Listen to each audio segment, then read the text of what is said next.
Do not worry.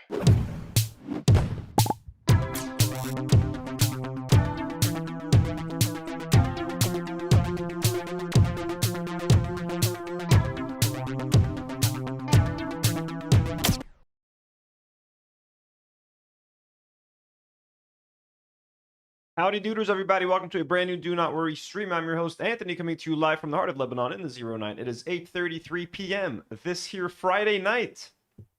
How's everybody doing? Do I come to you with some bad news for us here Lebanese people? You know, been waiting 13 years for the next Grand Theft Auto game. Skipped a whole generation of consoles. Bought a PlayStation 5. To play GTA 6, essentially. It's been sitting in my room quietly, barely touched that thing. And then, moment of truth, time to pre-order the game. They ban it. We'll get into that. There's more to it than that. Welcome, everyone. Welcome to the stream. Ethan's Basement, hello, Lil Shaitan. Briarleaf, Diego, Miles Murphy, Cork. Ethan says, I was just watching the last episode with crew, a controversial one. That tier list was a clusterfuck. That tier list, I'm seeing someone, Axie in chat is angry at me for the tier list. I'm sorry, guys. I'm sorry about that tier list. You can't say, it's hard ranking countries in the World Cup, and I haven't watched a single game, you know? I just had fun teasing Nadim with the Lionel Messi and Israel stuff. That was just kind of fun for me. I wouldn't change that for anything. We're also going to talk about a couple other things. Some random little topic. It's going to be a very chill topic. Some random little things here and there. Some little tiny World Cup updates. Haley, hello, how's it going? And then we're going to talk about GTA being banned here. And then maybe some more about Angry Joe versus the angry incels online about Supergirl. Is my audio okay? I feel like the mic is a bit too high. Okay, I think this was my level before. Yes, hello. How's everybody doing? Lovely members in chat like Hidden Iron, Honk Big, Haley, Briarleaf. How are you guys? You guys doing good? Yellow Bentines, Marina. Bless you guys. And speaking of members, folks, if you guys would like to support the channel, feel free to become a member, a Do Not Warrior. Members get exclusive content, such as exclusive live streams, etc., etc. Let me take a second to thank some of our lovely members. A random topic. Leaf Point 65. Muriel Lee. Mr. Dorelis. Super Zero Kid. Jock Lacan. Iraqi Wizard, Mooney 1400, Tyler Golias, and Dopamine Troll. Thank you guys so much for being members. Whether you've been gifted a membership, whether you've been a member for a week, a month, 12 months. Chevy Sphere. Thank you so much. Cherry Bomb 69, J Star, Tried. And Stevia. Steve Arabian 1261. Thank you guys so much. We love you. We appreciate you. Thank you for helping us keep the lights on over here. Also, lovely patrons. I have been banned from reading. What is it called? God damn it. Morning Glory Milking Farm to you guys. Nour and Karine have forbidden me from reading it. They're going to be reading it for you guys. All right, you're going to get that video sometime in July. I promise. If not, I'll eventually read it. They've not let me. You see? I was delayed for a reason. But lovely patrons, we thank you for your patience, okay? The girls are working on it. And yesterday, people yelled at me for telling them to make the video, so I don't know what you guys want anymore.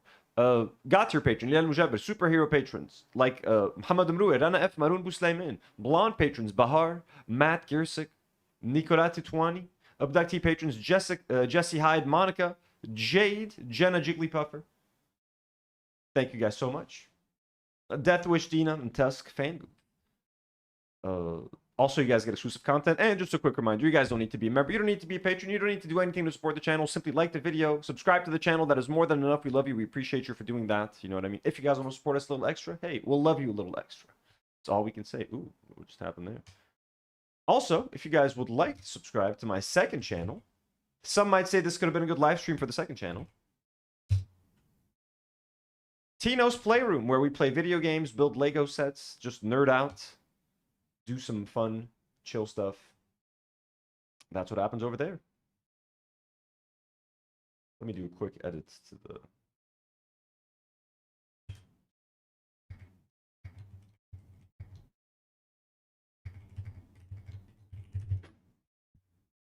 Bam. Okay. Okay, folks, let us get into some of the stuff we have to talk about. We've been talking about popcorn buckets, and we looked at the Foreskin Cup, the Supergirl Foreskin Cup. Well, they showed it to David Cornswood, the Superman actor, on the red carpet for Supergirl. And this was the face he made when he saw the Foreskin Cup. I think that's the correct reaction to have, right? There's no better way to react to that. Look at that face. Looking at that disgusting... If I can find one of the... I wish I could buy it, honestly. Like, that's the thing about these fucking things. They work. I would love to have a shelf full of all the most fucked up popcorn buckets. This one, the Dune one, mainly those two. Maybe even the Lobo one that doesn't fit any popcorn. Like, I now want these things because they're horrible. God, I hate capitalism and consumerism. It is real, Haley. I swear it is real. I told you guys it's real. At first, I didn't cover it because I wasn't sure it was real, but it is real. The Foreskin Cup is real. It's supposed to be a leather jacket. Right, here's a video. A lot of those. I don't understand, and I don't think I wanted to... You know you made it when you get official AMC merch. I don't know if you guys have seen the viral cup. I think I have seen the cup. Have you seen this? I don't like that one bit. I need a lot of those. I don't understand, and I don't think I want it explained. Reminds me of this. Doesn't matter. No, you made it when you get official AMC merch. I don't know if you guys have seen the viral cup. I think I have seen the cup. Have you seen this? I don't like that one bit. I need a lot of those. I don't understand, and I don't think I want it explained. Reminds me. I need to see if I can find this cup on eBay or something.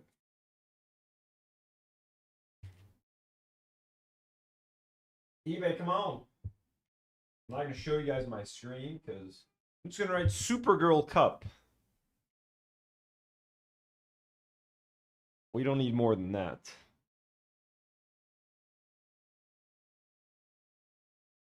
To $180? Oh my god, it's so expensive.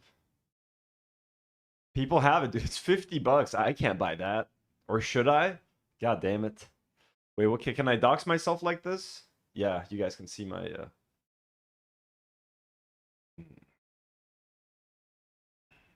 How can I open like a private browser or something? New incognito window. There we go. eBay.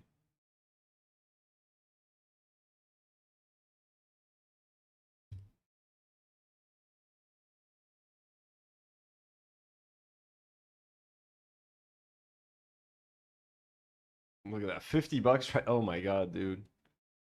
$30 located in Mexico. Plus $25 delivery. This is their bidding on this shit, man. Or if you want to buy it now, $45 plus $28 delivery. Jesus Christ, man. But do they think I'm trying to ship it to Lebanon?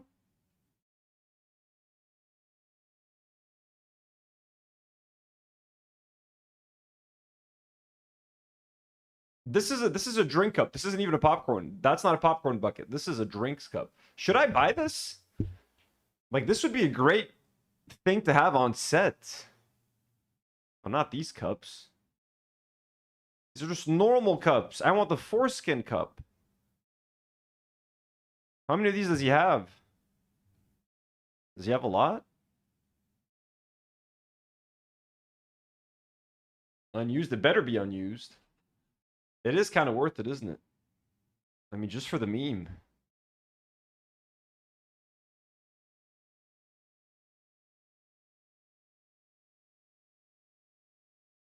No, why do I want this now, man? God, I hate this so bad.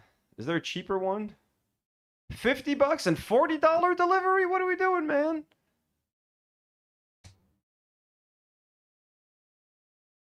Okay, type select. The Gripper. Why is it called the Gripper? Come on, man. $60? Free shipping. The Gripper? That's such a bad name, man. Why is it called the Gripper? That is criminal. Calling this cup the Gripper? Haley says you can make your own. I mean, you can. You can go to a hospital. You can go to a hospital and ask for, you know, extra foreskin that they have. You can make your own.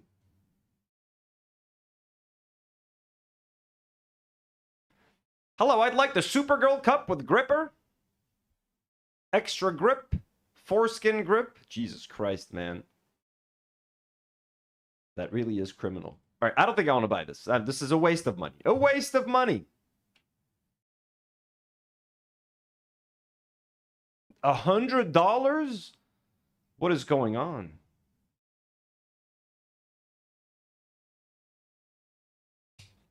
I think my other eBay was still open. Yes, it was. I'm so gonna dox myself one of these days. It's impossible not to. So that's their reaction. They don't like it. They don't like it. And can you blame them? Can you blame the boys for not liking this? Let me go back here. My nice little. Where do you guys prefer me, by the way? Right or left?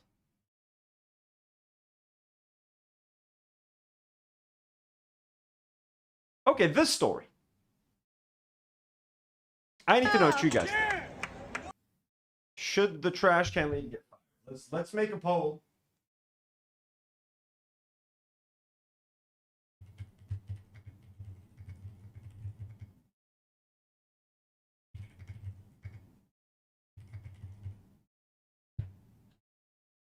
Okay, we're gonna talk about this. We're gonna talk about this lady.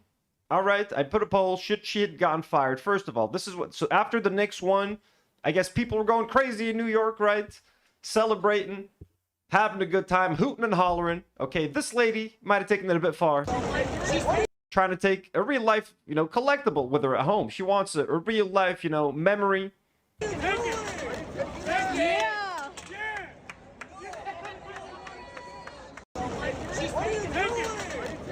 Empties a bunch of trash, grabs a trash can, public trash can, belongs to the people. But then again, you know, dumping a whole bunch of garbage on the floor, which who's gonna pick that up? You know, you're gonna make someone else pick that up, lady? You know what I'm saying? Yeah.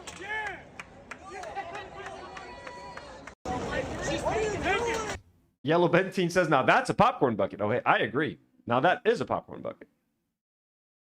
So this went viral, as you can imagine, and she recently just got fired. So she works at JP Morgan Chase. A JP Morgan Chase executive was fired after a viral video showed her dumping trash out of a Knicks-themed public trash can and taking the can during the Knicks championship parade in New York City. Here's like her photo, I guess her official JP Morgan Chase photo.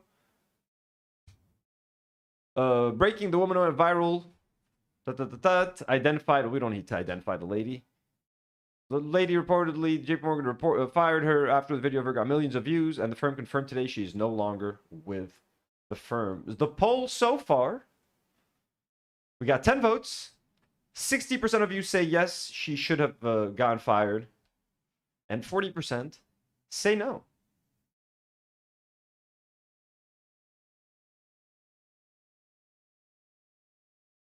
Maximus says left. The comments are on right and covers your video. Oh, so you like me on the left? Maximus is the only person that answered. You know what, Maximus? Just for you, let's go to the left. Boom! Isn't that nice? So, okay, 71% say, look, I honestly think this is kind of a dick move, what she did. Like, this is obviously gross.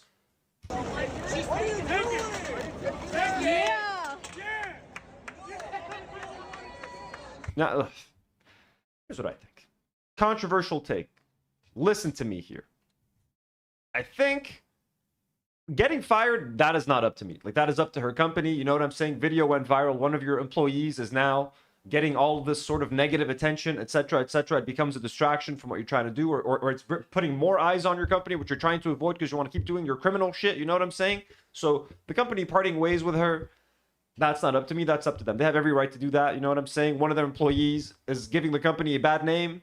They want to part ways. I don't care. The punishment that should have happened, I think her getting publicly shamed, I think is fair. She did something disgusting. She stole public property. While that, I don't really even care about her stealing the trash can. If the trash can was empty, I don't think I would have given a shit. It's the fact that she's dumping the trash all over the floor, which, you know, some fucking poor employee that's not getting paid enough is going to have to pick that shit up, etc. She's littering the public space. This is supposed to be clean for everyone to be able to hang around. This is going to bring rats. Okay, it's fucking New York City. There are more rats than there are people in New York City. So this is going to just be a fucking nightmare for everybody around. So she's just basically being a public nuisance. So she definitely deserves to be publicly shamed. And I would say, whether she needs to be fired or not, that is, I don't care. That's not my, you know, fuck JP Morgan Chase. Fuck people who work at JP Morgan. So I don't really care about that. But I think what she should be doing is she should be given community service. And she should pick that shit up and be forced to pick up a whole bunch of trash all over the city to really appreciate what sanitary workers have to deal with and have to do every single day. So that's what I think she needs to be doing. You know, like that's what I think JP Morgan should have done. Like, hey, you know what? We're not going to fire you. I mean, because she didn't commit a crime, technically. I don't think the state, can the state force her to do that? The state should do that, if anything. But if the state doesn't do that, then her job should be like, listen, you know what, you piece of shit? Fucking go pick some shit up. We're going to force you to do some community service. You know, you're going to represent JP Morgan Chase as like as an apology or whatever, and go pick up some trash. Start an initiative.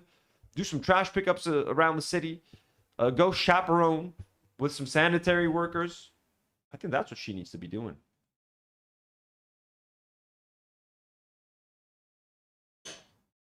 But like, it's nasty, man. It's nasty.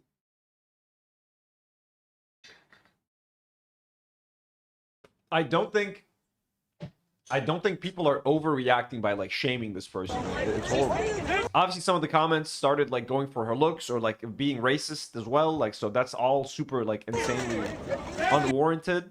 I would make fun of the outfit. Yeah. The outfit is nuts. Like, you're gonna steal that trash can in that outfit? Holy shit. Just the hat. I guess the audacity of that hat, you know? Like, even the Knicks don't wear an orange that bright. I have an orange hat, I'm not gonna lie. A beanie. Nothing like this one, but yeah. It's a dick move. It's a dick move. You can't be throwing this fucking trash on the floor. Look at that. There's like food in there. There's drinks. It's all fucking wet. There's like a coffee, like nasty. And the irony is, she could have bought one online. What makes the Knicks trash can situation even funnier is you can buy one for $168. Hope it was worth it. So you can literally buy one. Now this one is smaller. This one is like a home edition version. It's not nearly as big as the one that she stole. But like, this one's clean. It doesn't have any garbage in it. And on a JP Morgan Chase salary, you can afford that, lady. You can afford to drop $168 for this. And I mean, it's insane that anyone would pay this amount of money for this. And here I was contemplating getting the Supergirl Cup with Gripper for $60. But I mean, hey, you know, I think this is a bit much, no?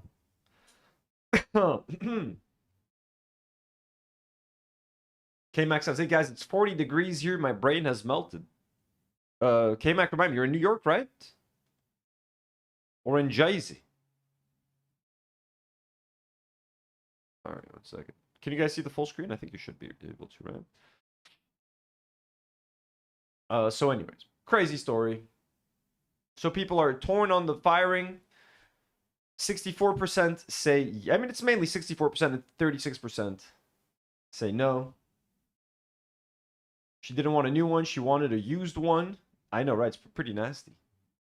Polish Pusher says, like the stream if you appreciate sanitation workers. Yeah, like the stream, folks. We got 60 people watching, but 19 likes. What's going on? Hit that like button. We're having a good time. We're having fun. I mean, when you say we're having fun, we're not having fun, are we? But we are having fun. I'm having fun. This is nice. This is just a random little thing just that I want to talk about. Someone was saying, I find it amazing how Michael Mando has absolutely no Latino heritage, but he's become an honorary Mexican/Latino by excellence. He's one of us.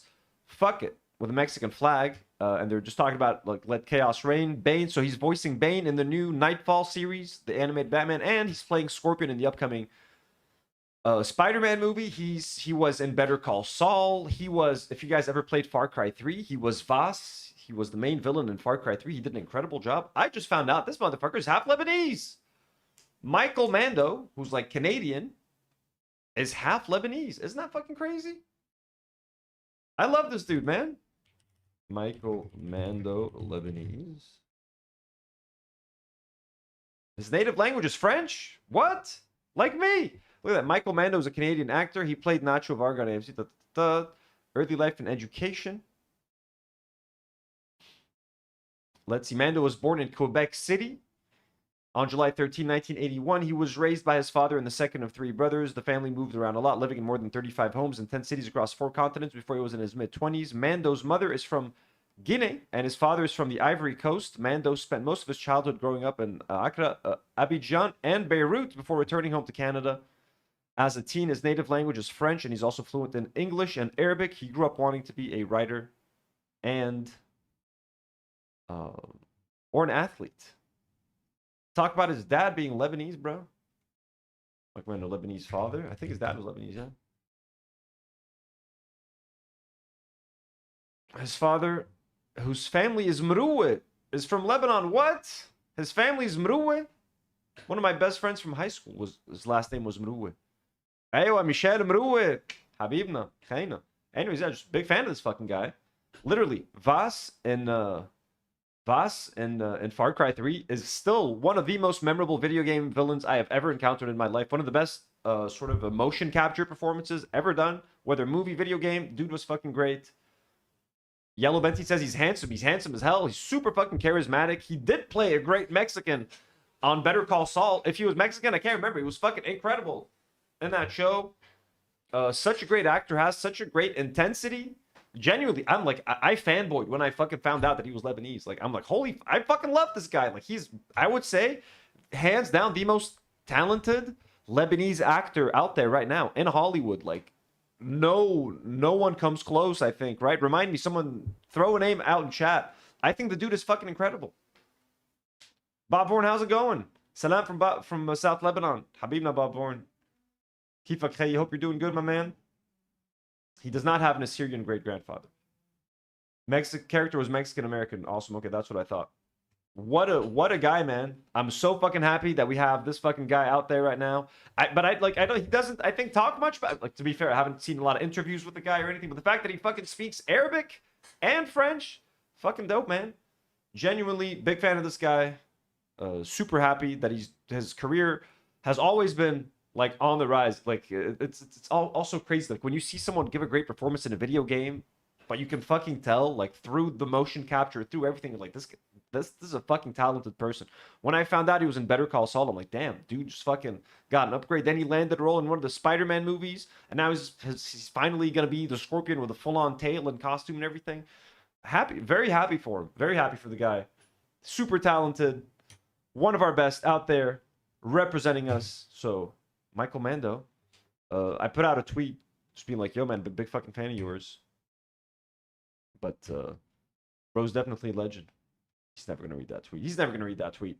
We talked about the Ben & Jerry's Israeli ice cream. Remember?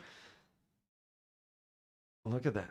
Ben & Jerry's new Zionist. So apparently, Ben & Jerry's Israel has separated from its parent company and has become its own company. And now they made a Zionist Ben & Jerry's milk and honey flavor. And it's got little chocolate stars of David inside. Just insane shit. Have you heard of Ben & Jerry's new Zionist ice cream flavor? A new Ben & Jerry's flavor is offering Israelis a taste of the promised land. You may be thinking that the flavor and the Star of David shaped chocolate chunks throughout it are a strange choice for Ben & Jerry's, a company that's known for its pretty staunchly leftist positions. The company's founders, Ben Cohen and Jerry... Can they sell this in the States? Would this be sold in the States? If this is sold in the States, I don't know if I should try it on stream, yo. I would be down to try this shit on stream. I don't know. I know it would be like betrayal and shit, but like, you know, we can donate money in exchange for that. We can donate. But I don't know. Controversial stream that would be. Greenfield have been outspoken opponents I don't think I can eat chocolate stars of David though. Of the occupation of the Palestinian territories. Just last year, Cohen even announced a watermelon-flavored Peace in Palestine-themed treat. But when it comes down to it, this milk and honey flavor only really exists because of the opposition from the original Ben & Jerry. In 2021, they moved to ban... That's crazy, man. They just made a whole ice cream tub out of spite. They made a whole ice cream tub out of fucking spite, those pieces of shit. Hermio says if you want to try it, you're gonna have to risk the I honestly don't think I can do it. Like I can't bring myself to eat like a chocolate Star of David. Like that would make me, would I become Israeli if I eat a chocolate Star of David? Is that how it works? I can't do that. And the sale of their ice cream from West Bank settlements. Its parent company Unilever tried to block this boycott. This culminated in a lawsuit by Ben & Jerry against the conglomerate, alleging a silencing of the brand's activism. Jerry Greenfield, the second co-founder, even resigned. While all this was going down, Ben & Jerry's Israel distanced themselves from the international brand. Unilever sold the country's branch to the Israeli licensee, who now operates the Israeli brand independently. How could you even do that though? Like if a brand doesn't want to sell its products in Israel, you can just like, hey, we're going to sell it there and do it there. How does that work? We're just going to take over the brand and represent Ben & Jerry's and do whatever the fuck we want in Israel. Like, but they didn't want to sell in Israel for a very specific reason. You can't just go ahead and sell it there.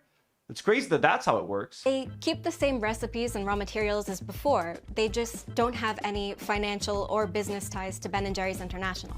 This means that Milk and Honey is an Israel-exclusive flavor from an Israel-exclusive brand. It just happens to share the name, flavors, and overall branding as the one started by a couple of Jewish radicals in Vermont.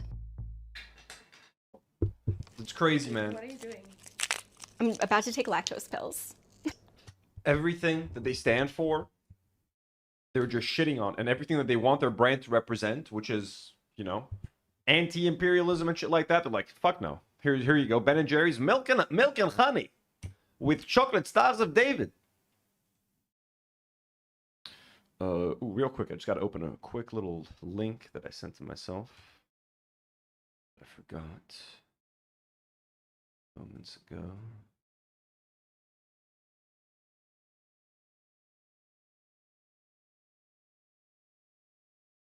Okay. Close that. We're going to move on to some minor little fun World Cup, random World Cup news.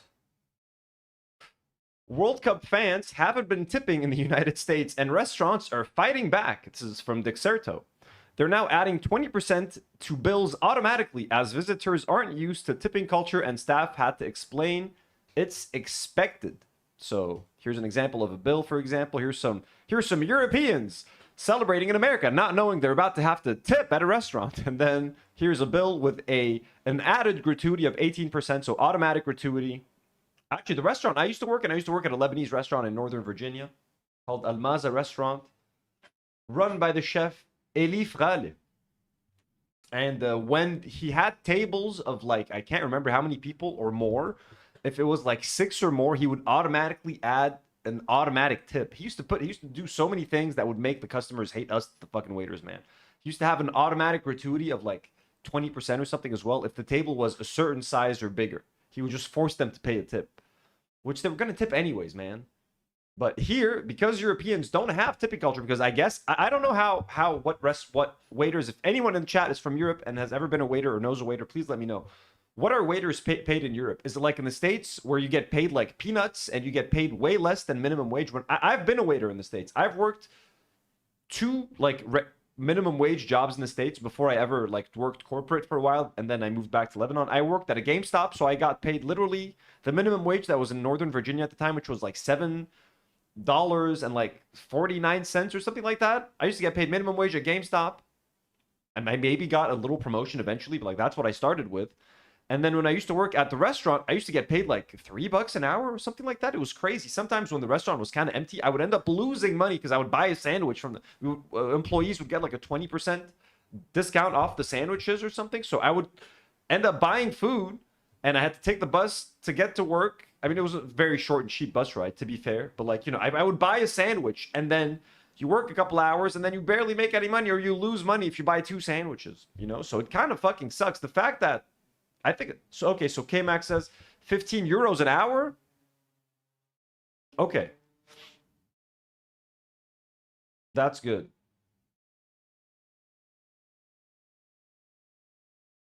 Politics says, what the fuck? I'm a big tipper. Usually, if I buy $10 worth, I tip 6, making it 16.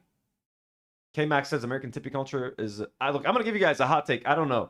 I think that American tipping culture is very wrong. Like, the fact that you're literally... They're expecting the customer to pick up the restaurant owner's tab. I don't understand how it's legal for restaurants to pay their employees a couple bucks an hour and then tips make up for the rest of that. I think that's absolutely insane. I think a tip is for, like, exceptional service. Like, I think if a waiter goes...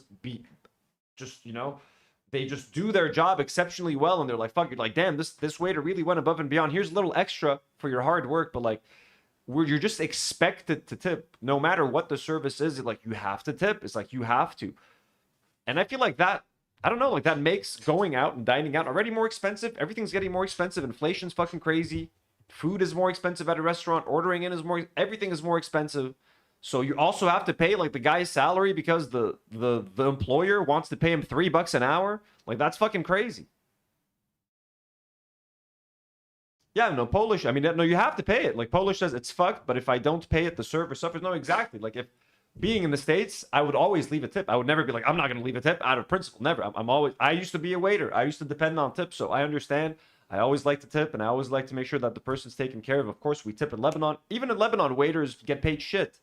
Usually waiters get paid horrible wages, and they also kind of depend on tips. But in Lebanon, tips are usually pooled and then split amongst all waiters. As far as I never worked as a waiter here, but from everything that I know and the people that I've known throughout my life, it's generally how it works here. Sometimes it's even shared amongst the kitchen staff as well. So tips are pooled, and then kitchen staff and waiters get to split the tip. So Lebanon is kind of a similar thing as it is in the States. I'm not gonna lie. And in Lebanon, wages are low and shit anyway. So it's not just waiters that are suffering. People who work whatever kind of job get paid a fraction of what people abroad get paid.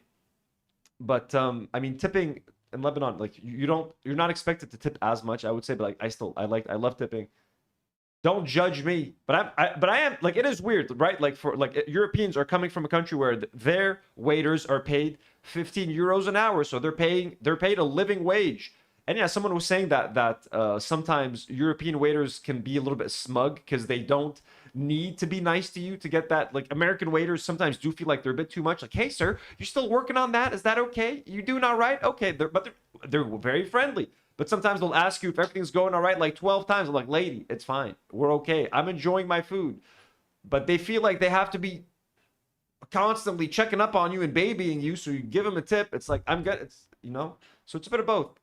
I need something in the middle. Sometimes American waiters are kind of too friendly, and European waiters are like assholes, kind of. So you want someone who's kind of like a bit of both. You know what I mean? A bit of both. And I think in an ideal world, all waiters are paid a living wage, and then they're going to get tipped for exceptional service. They're going to be like, hey, you know what? You went above and beyond. You were great. Here's a little extra for your hard work. But to just expect customers to... So right here, what the employers are doing, they're realizing that their system doesn't work. The system is broken, because when people aren't tipping, they're forcing the customer to tip. They're adding a charge. They're adding a charge out of nowhere that shouldn't be there. That shouldn't be there. This should be covered by the employer. The employer should be paying the customers. The employer should be paying the worker. Sorry, someone's here. Who could it be?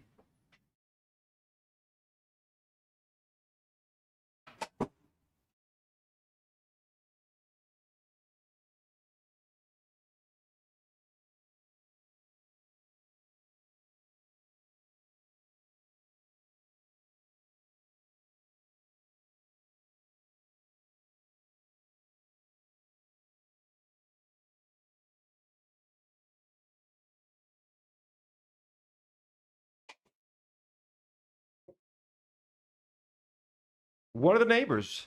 So, well, not someone who knows a neighbor of mine asking a question. Random. Chris says, Anthony, it doesn't matter. This will not be an issue when robots bring us the food. I don't want to be served by a robot. I don't like that. I don't want to be like when I go to a not that I go to fast food restaurants often, but like anytime you have the option of like ordering on like a thing or like talking to the waiter, I would always talk to the waiter. You know what I mean? When I was in like when I was in Dubai for work a couple years ago, for a few days, every restaurant has like the automatic fucking touchscreen thing to order. I want to go talk to the clerk, you know. Hey, how's it going? You hate your life? You hate your job? Can I get a spicy number 7, please? That's how I... Polish Pusher. W's in the chat for Polish Pusher, folks, for gifting 1 Do Not Worry membership. That went for Django Fett. Holy shit, Django Fett. Is Django Fett in the chat, by the way? Because I have Django Fett's ship, folks. Django Fett, I have your ship here. Django Fett, if you make yourself, I have your Lego ship. Cost me a lot of money. I have it. Thank you so much, Polish Pusher. That's way too kind. So what do you guys say? Let's make a poll out of this. Let's end this first poll. Start a poll. What do you think about American tipping culture? I like it. I hate it. Add option. It's a necessary evil. It's a necessary evil. Fourth option. Restaurants. Waiters should be paid more.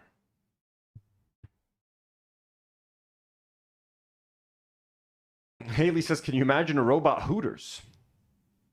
I can. Chris would be the first one to go to the robot Hooters.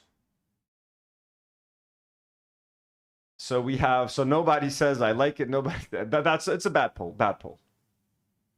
Waiters should be paid more and hated. That's what it is. Waiters should be paid more. Honestly, like, if I'm gonna go to a restaurant and I have to pay, you know what I mean, like $100, it's an expensive dinner. We're gonna spend $150. I gotta drop another like 40 or 30 as a tip. Like, come on, give us a break. Give your man a break. And I'm about to go to the States now for a few weeks. Goddamn, I'm gonna have to tip so much because them goddamn employees are being paid $3 an hour. That's fucked. It's fucked up. Are they still being paid $3 an hour in America for that? I don't know. But anyways, that's our first little World Cup story. Our next little World Cup story, way more controversial. This one. More controversial. No Name sends a $2, says, here's your tip, Anthony. Well, thank you, No Name. I'll accept that for exceptional service. That means I did exceptional service. Is that what you think, No Name? Thank you. I do live off of tips too, by the way. I don't get any wages. So I feel I understand what the waiters go through, actually. I'm out there hustling. You still working on that? You like your meal? Would you want some dessert? Can I get you anything? You know, I gotta hustle all the time. I should qualify. You know, do I qualify for the no tax on tips thing that Trump is doing? I should. No tax on tips. No tax on tips. Kate, hello, how's it going? Controversial story that we're talking about. According to Pop Base, FIFA will allow pride flags at the Egypt versus Iran World Cup match despite both nations calling for them to be banned.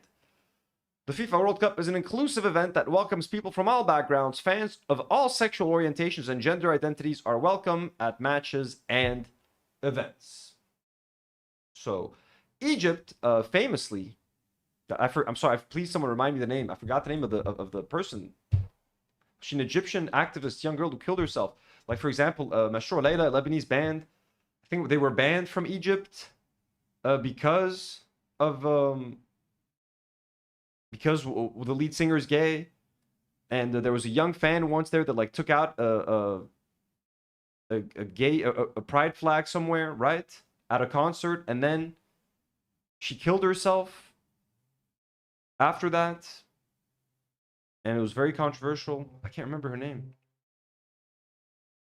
Well, the reason I say that, obviously it's not controversial in the fact that, of course, gay people should be able to go to the fucking games, and if they want to wave a flag they can, but I feel like what I'm worried that this is going to turn into is like the West trying to bully Muslim countries into agreeing with their like obviously gay people should be free to simply exist, no disclaimers, nothing. Gay people are here. Gay people are us. We are the gay people. We are one. We are gay. We are straight. What is gay? What is straight? We're all... Life is a spectrum, folks. We're all on it together, right?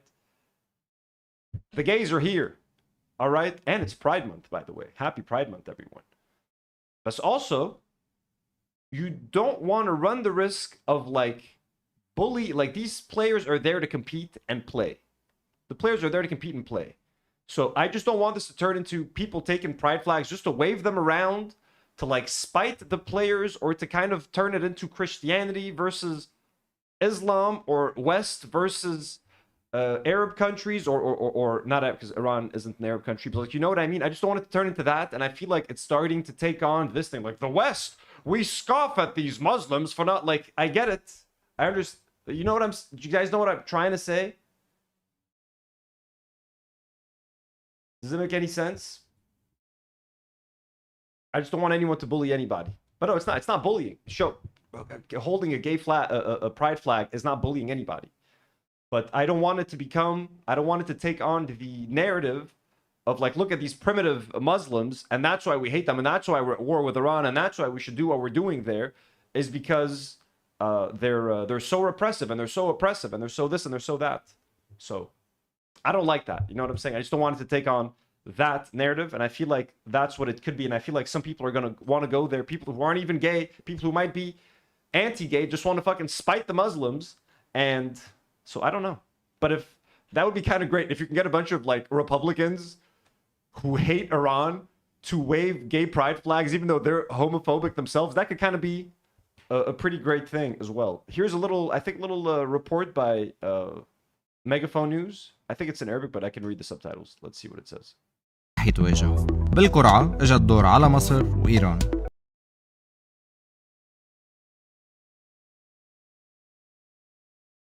ماتش متوتر سياسيا. This is how we pride. شو القصة؟ مدينة سياتل الأمريكية مقررة إنه المباراة الرابعة عام العبها تكون برايد ماتش، يعني مباراة احتفالية بمجتمع الميم عين بغض النظر مين الفريقين اللي رح يتواجهوا. بالقرعة اجى Oh, so the game was going to be a pride match regardless.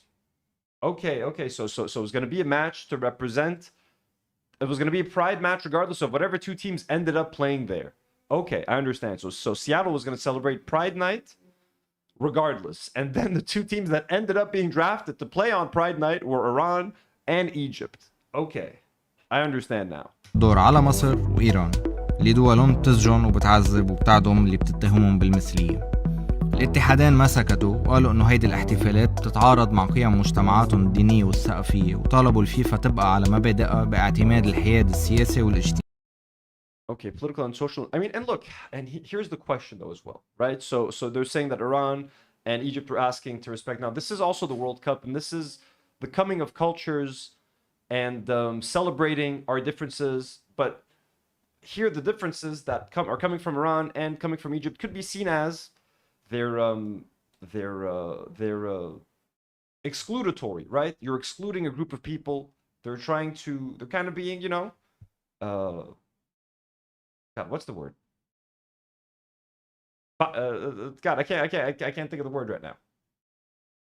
But you also want to respect other people's cultures, but if respecting other people's cultures means making someone else feel like they have to repress who they are or repress what they want to be, like, this is America at the end of the day. Gay people have rights in America that they don't have in Iran and in Egypt. But so do you strip away people's rights to accommodate someone else? What is the happy medium? How do you show respect to two cultures? How do you show respect to these other countries that are guests in the United States? At the end of the day, they are guests. You do want to sometimes you're going to have a guest with a weird request that you don't agree with, or they have a weird allergy, or they have a taste, and they have a different again, and I'm not trying to compare an allergy to being tolerating. Tolerating, that was the word. I'm not trying to compare allergies to not tolerating homosexuality or anything like that.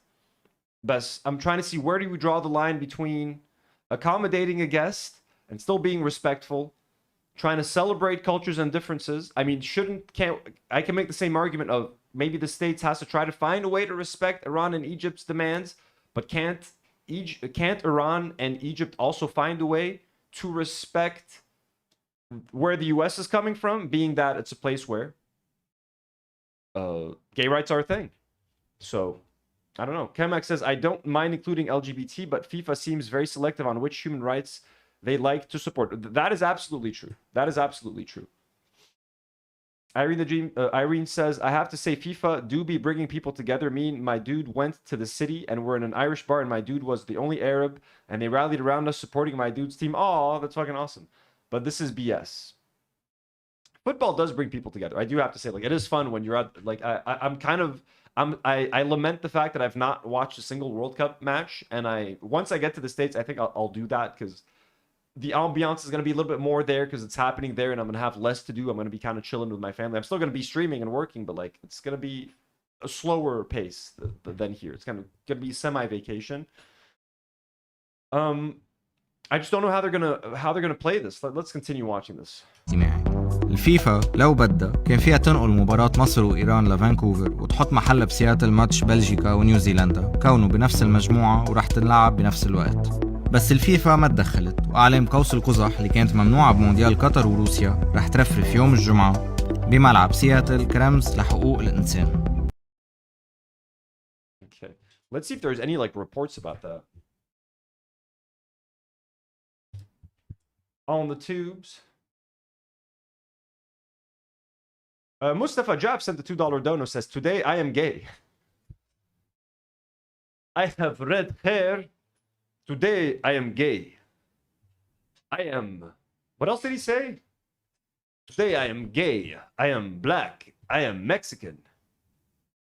Let's see. Iran versus Egypt. Pride flag. Of course, France 24 English. We have Vedika Behel in the studio with us. Good evening to you, Vedika. Good evening, Inka. So let's focus now on the World Cup, where FIFA will not be stopping fans from bringing rainbow flags into the stadium on Friday night's game in Seattle. It's for what's being dubbed a pride match, even though both teams on the pitch, Iran and Egypt, have lobbied against the celebrations. Tell us more. That's right, Inka. Both Egypt and Iran are advancing to their... I mean, God, they both feel kind of icky to me. It feels icky for one side to be like, hey, we don't want any gay representation there. We don't like that. And it feels icky for the other side to kind of like shove it in their face. Like, that's not how you're going to make Iran and Egypt more tolerant towards gay people, not by shoving it in their face or putting them somewhere uncomfortable, even though they shouldn't be uncomfortable. And I agree that they shouldn't be uncomfortable with it. And it's fucked that makes them uncomfortable and that they rallied against it. But no, it's different culture, just different. Come in, it's their governments. Maybe the players deep down are like, hey, bro, I'm gay. I wish I was with you waving the gay flag. But it's like they have to also just, make sure that they, they have to respect whatever laws are from their countries. But should you also shove it in their face? Now, maybe the best outcome that could come around is like, all the people carrying the gay flags rally around those teams and start chanting and singing along with them and supporting them. And they're like, oh, look, the gay people are our friends and they love us. Maybe we love them too. I don't know. It's both situations are fucked. The one side being like, hey, no, we don't tolerate this. That's fucked. And then the other side being like, oh, you're going to tolerate this and we're going to shove it in your face and everyone's going to wave. It's a pride match and everyone's going to be waving pride flags. I feel like, I don't know. I just don't know. It's such a, like, I don't have an answer to this. I don't have an answer to this. I feel like you don't want to win, but you don't want to feel like you're silencing anyone, right? Like, hey, no, you're not allowed to express that you're gay and be proud of being gay. The pride match celebration canceled. Maybe they could have moved it to another match. You know what I mean? You still get to do the celebration. Those two countries don't get to deal with anything that they're not comfortable with. I don't know. But does it send the wrong message? It might. Polish Pusher sends a $2 donor. Thanks so much, Polish. And says, shout out to queer Muslims caught in the middle. I know, right? It's hard. J. Roy says, FIFA is evil and performative. I don't disagree. Irene says, what's funny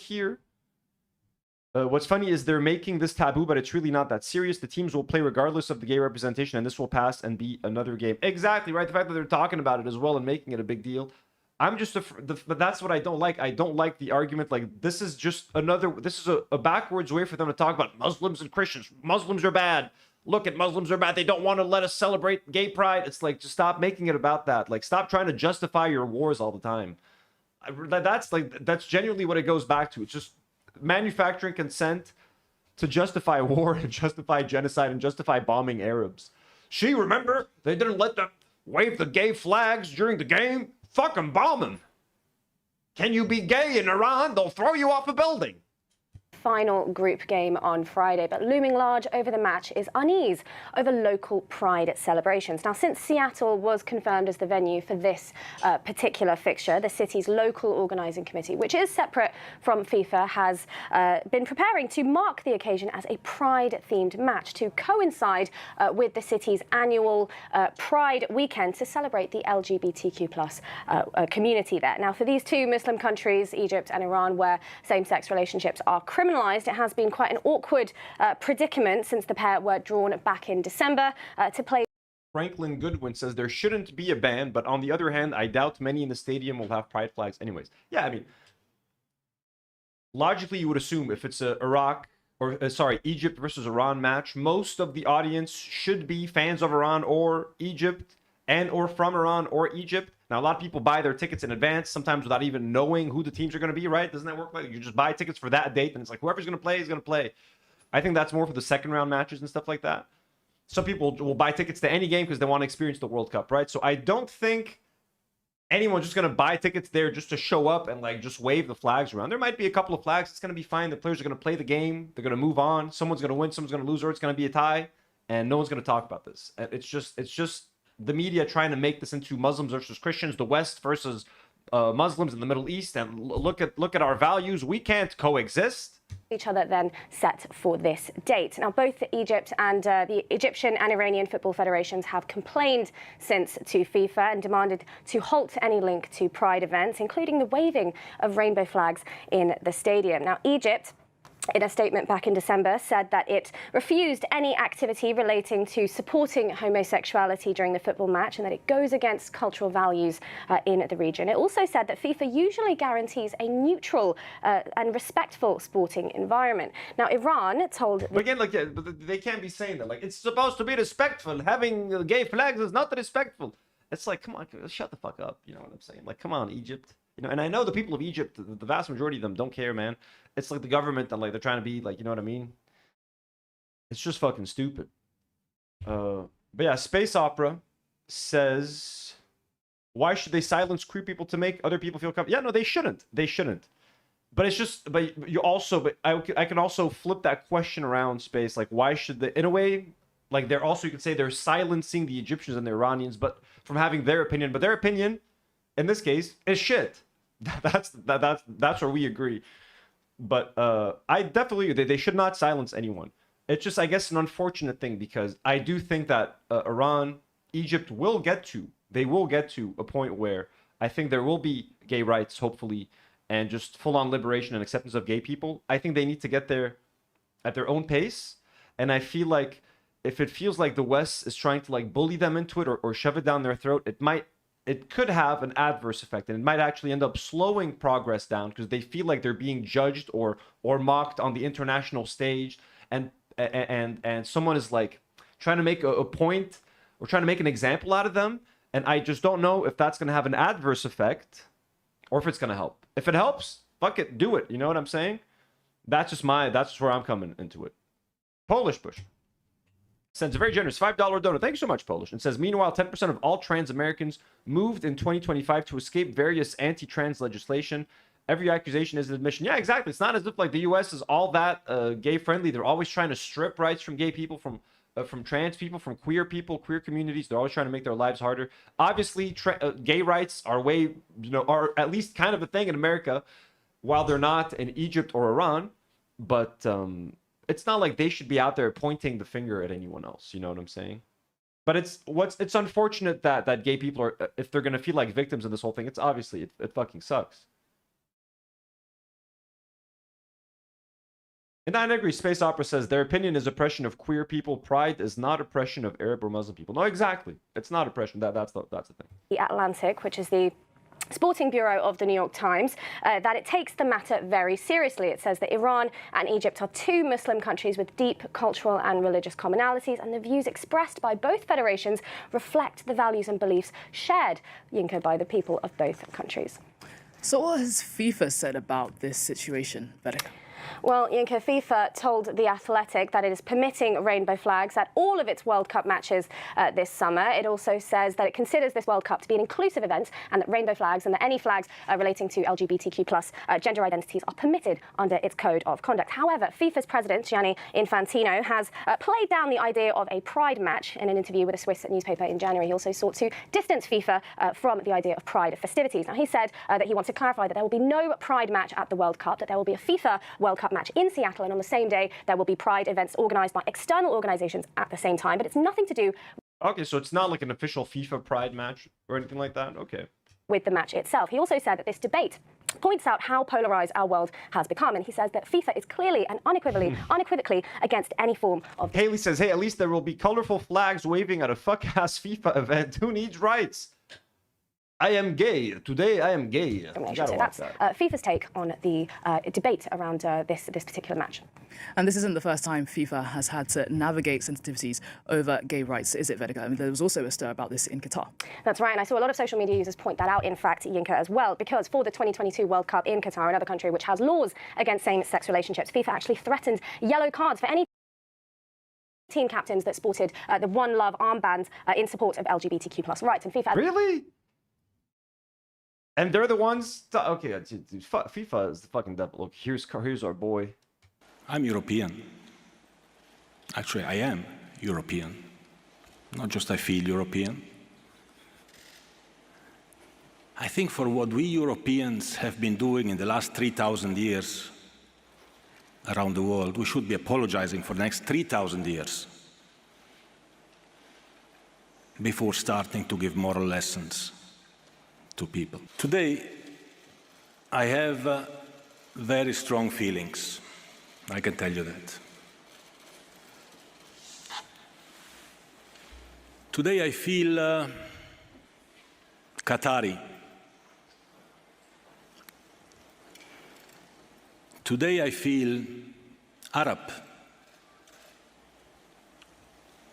Shut the fuck up. You ain't Arab. Today I feel African.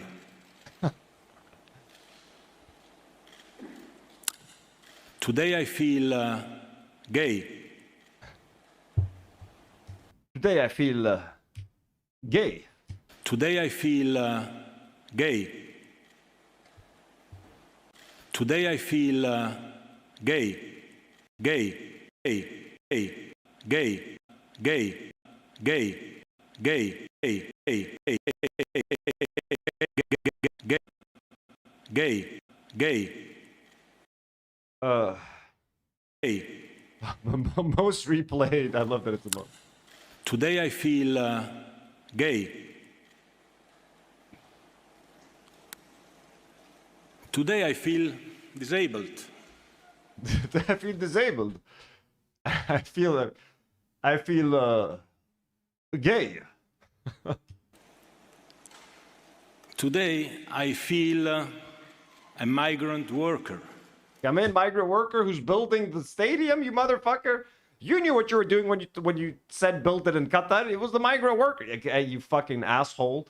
I feel for you. I accepted that the World Cup be held in Qatar, and now I feel for the migrant workers who will have to die building the stadiums. I feel for you. It's my fault, but I feel for you.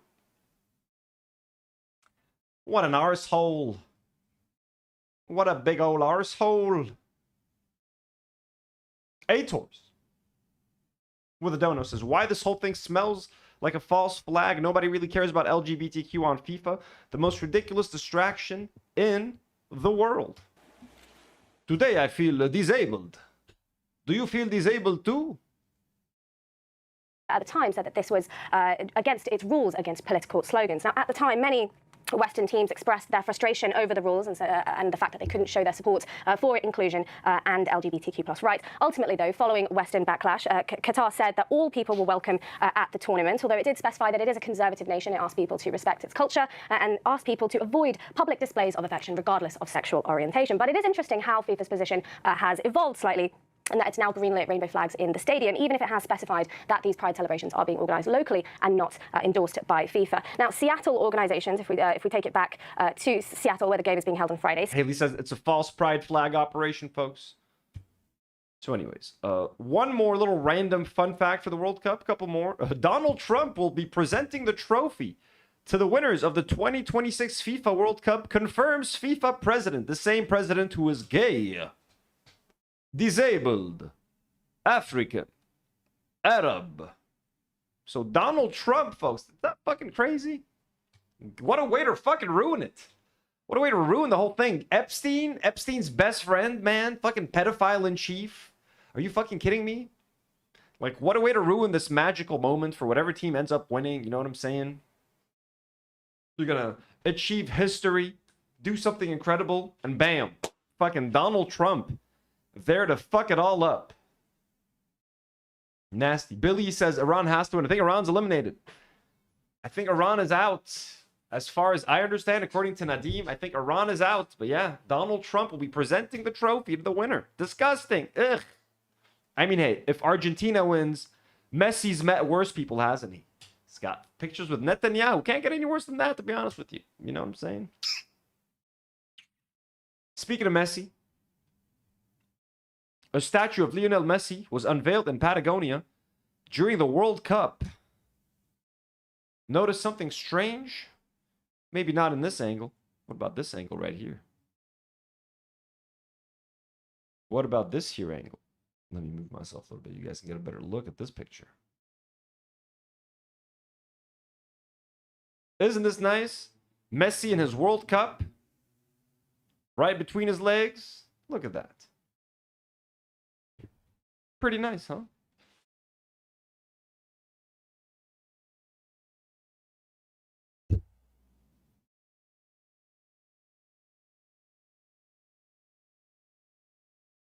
Billy says, do you have those pictures of Messi bookmarked? I don't. I should have. Those are practical. Football really does bring people together, folks. And that's the end. Okay. Now, we're going to move into the meat of this episode, folks. We're going to be talking a little bit gaming. I hope I don't lose anybody. Okay? If anybody here is not into... I mean, you saw the thumbnail. You saw the title. We're talking some GTA. Before we talk about it being banned in Lebanon, let's talk about it officially coming out for pre-order. It's going to cost $80, $100. Let's talk about some of the precedents that this game is setting, etc., etc.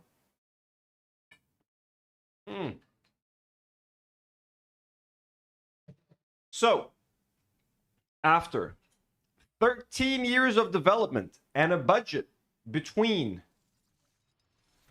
$1 to $2 billion, GTA 6 is finally available for pre-order, folks.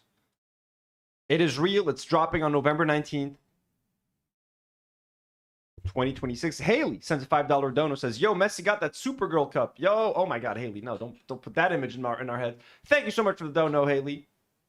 It's a giant Supergirl Cup. You guys are making me want to buy that cup. I don't want to buy that cup. It's too expensive. God, maybe we can make our own. Maybe I can make my own. Maybe I am going to pay that hospital a visit. So GTA 6, after 13 years, is going to cost $80 USD for the standard edition and $99.99, so $100 for the ultimate edition. Pre-orders go live at midnight. So games, I mean, historically, brand new AAA games have cost $60 for the longest time, okay? It's kind of been like... It's insane how long they've only been $60. $60 is a lot of money, obviously, but when the price of everything else has been going up and up and up and up, it's kind of crazy to think that video games have remained at that $60 mark. Now, a lot of video game companies have found other ways to make extra money other than that initial $60 investment, right? Like microtransactions, subscriptions, etc. You want to play online, whatever sort of thing, you can spend more money and you can make more money on video games. Also, because of the secondary used market, you know what I mean? If someone resells their game, the original publisher doesn't get any money from that, right? It's either GameStop or whoever is selling the game, etc. That's keeping the money. So with this latest generation, video games went from costing $60 to $70. They added $10. Finally, publishers could charge more than $60, and video games became $70. Now for GTA, and a lot of people were kind of upset about the $70 price tag. I think, look, it does kind of suck, but again, prices always go down on games. If you're buying it on day one, yes, you're going to have to pay full price. Generally, you'll find them for $40, $30, $50 in a couple of months, sometimes weeks if the game is a fucking flop. Okay, I recently bought a boxing game for like $40, brand new. You rarely have to pay full price for a game. Now, a game like Super Mario or like a Nintendo game, those generally maintain their price because people are buying them. Demand is always high. A game like GTA, you're not going to find that on discount. Okay, you want to play GTA, you're going to have to pay the $80 for at least a year and a half, 2 years, maybe even whatever. You're going to be paying full price for a long time. Now, is GTA worth $80 base and $100? So the Ultimate Edition, quickly, before we get into it. What does the Ultimate Edition have for $100?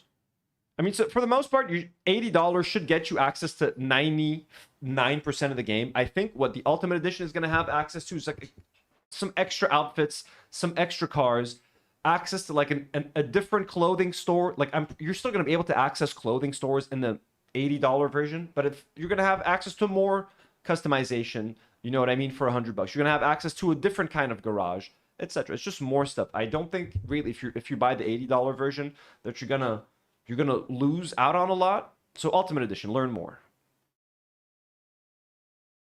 Ultimate Edition bonuses are threaded across all aspects of Jason and Lucia's story with new items uncovered behind each chapter.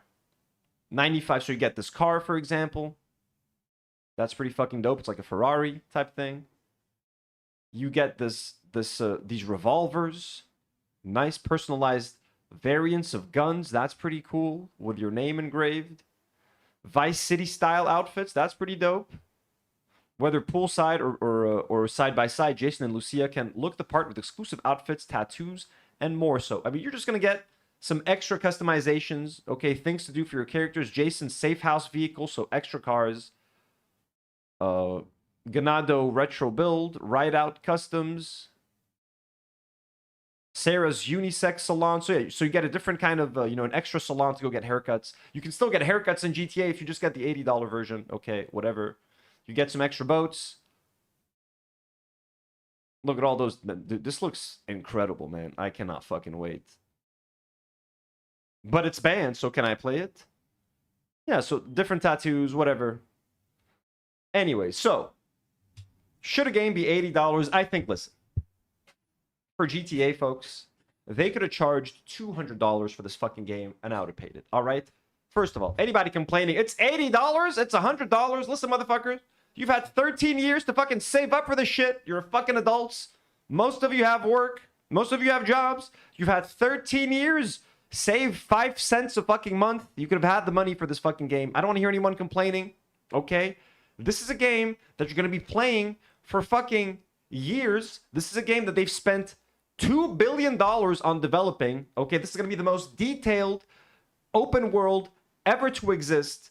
They have spent 13 years, thousands of fucking programmers working on this shit. You think this is gonna, people are worried that this is gonna set a bad example and set a precedent. But now other games are gonna charge $100. Do you think anyone's gonna pay $100 to play fucking Assassin's Creed 50? Or anyone's gonna pay people? I'm gonna spit on the next game. If they're like, well, pay 100, I'll spit on any other studio that asks for $100 for their game. For GTA 6, motherfucker, I waited in line in fucking 2008 when this shit came out. I waited whenever it came out, 2012. I don't even remember. I waited in line for the midnight release of GTA 5. I played the Rockstar games so much. The Red Dead Redemption games are some of my favorite games of all time. I worship the Red Dead Redemption games. So, motherfucker, given everything that this game has to offer, given the amount of time that I'm going to sink into this, given the amount of detail, given the amount of work, I am happy to pay. Bro, I've paid, you know how much money you pay on like dinners that you end up pooping out in like 2 hours that are like fine or mediocre?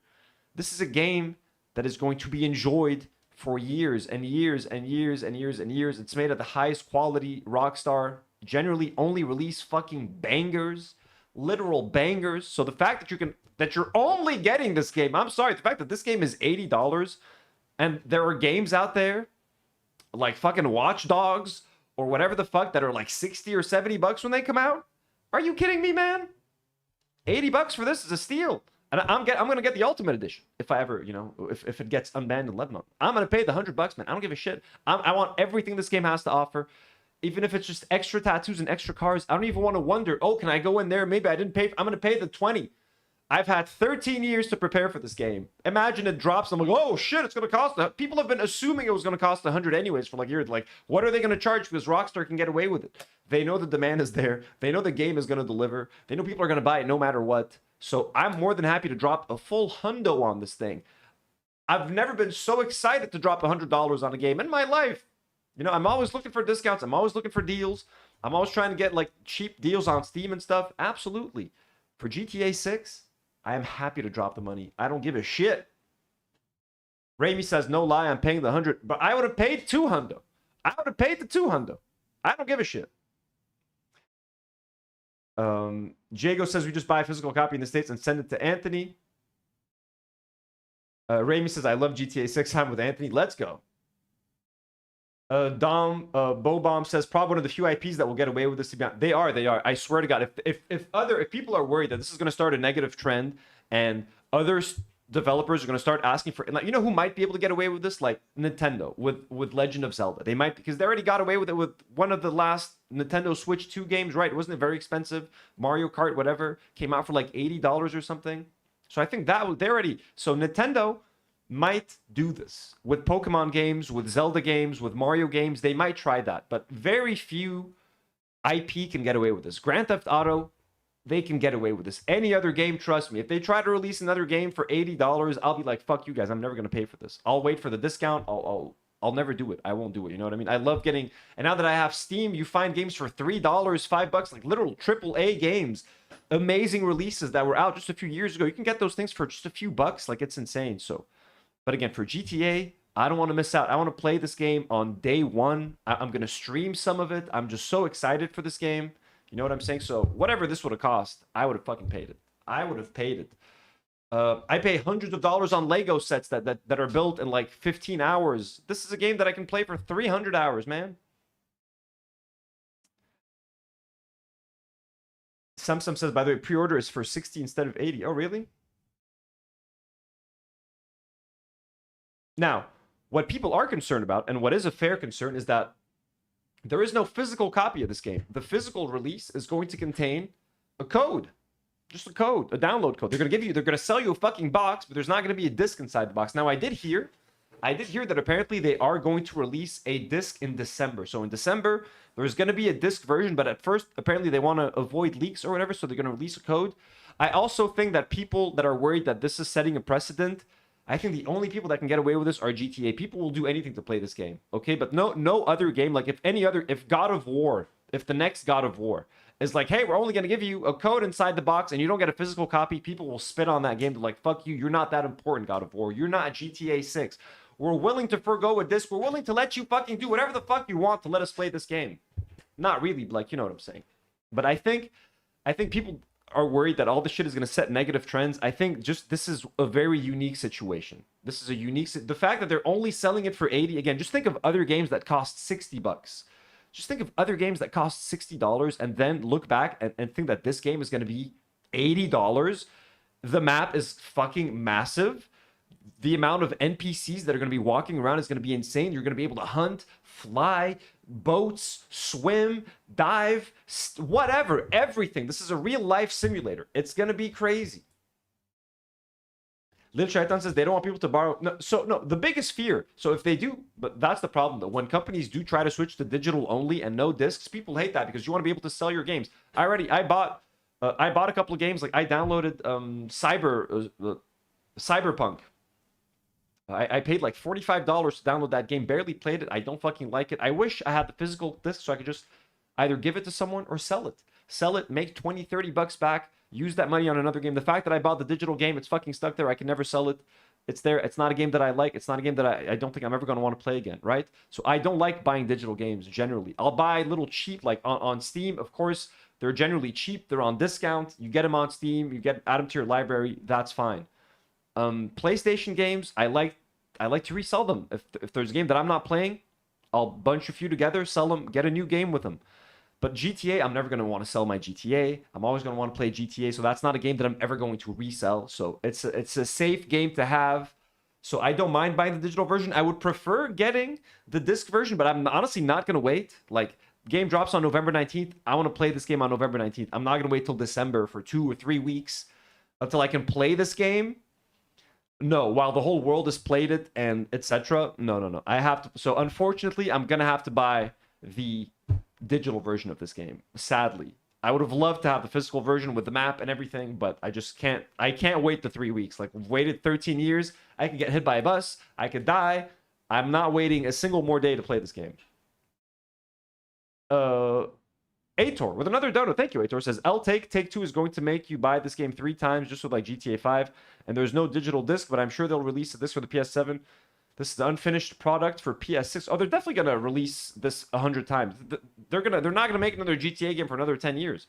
They're gonna release this on every system: PS6, PS7, PS9, whatever. There ain't no Take over here, Aitors.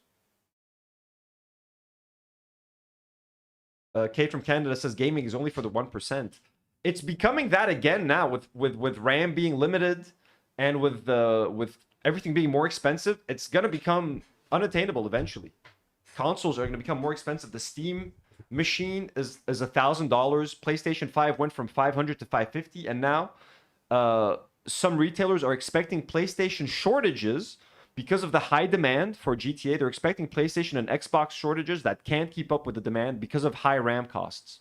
So it costs more to make these systems now. It's going to be harder for people to find them. So I got my PlayStation years ago just waiting for this. We all did. We're all just waiting for GTA, waiting for Godot. So Bad Pierogi says, it's been so long, I no longer care about GTA. I almost got to that point. I almost got to the point where I was like, I don't care. And when I was like, it's banned in Lebanon, I was like, if I can't even play it, like, would I mind? Like, would I mind? And I haven't been really playing a lot of video games for a while, but I would have mind. I would mind, honestly. I would mind. Okay, look at this ad. Like, for example, look at this. It's wild of Rockstar to ask us for $80 minimum without showing a GTA 6 gameplay trailer. And then this person quote tweets it by saying, no, it's not. Look at all their games. GTA 5, 97, 98, 95, 95, 97, 95, 97. Like, we're in good hands, man. You're in good hands. You can spend the 80, spend the 100. You're gonna be playing a fucking masterpiece, dude. Okay? I don't doubt Rockstar games. I don't doubt Rockstar. I'm sorry, man. They've never let me down. Every GTA game has been a fucking banger. Red Dead Redemption 1 was a masterpiece. Red Dead Redemption 2 was a fucking masterpiece.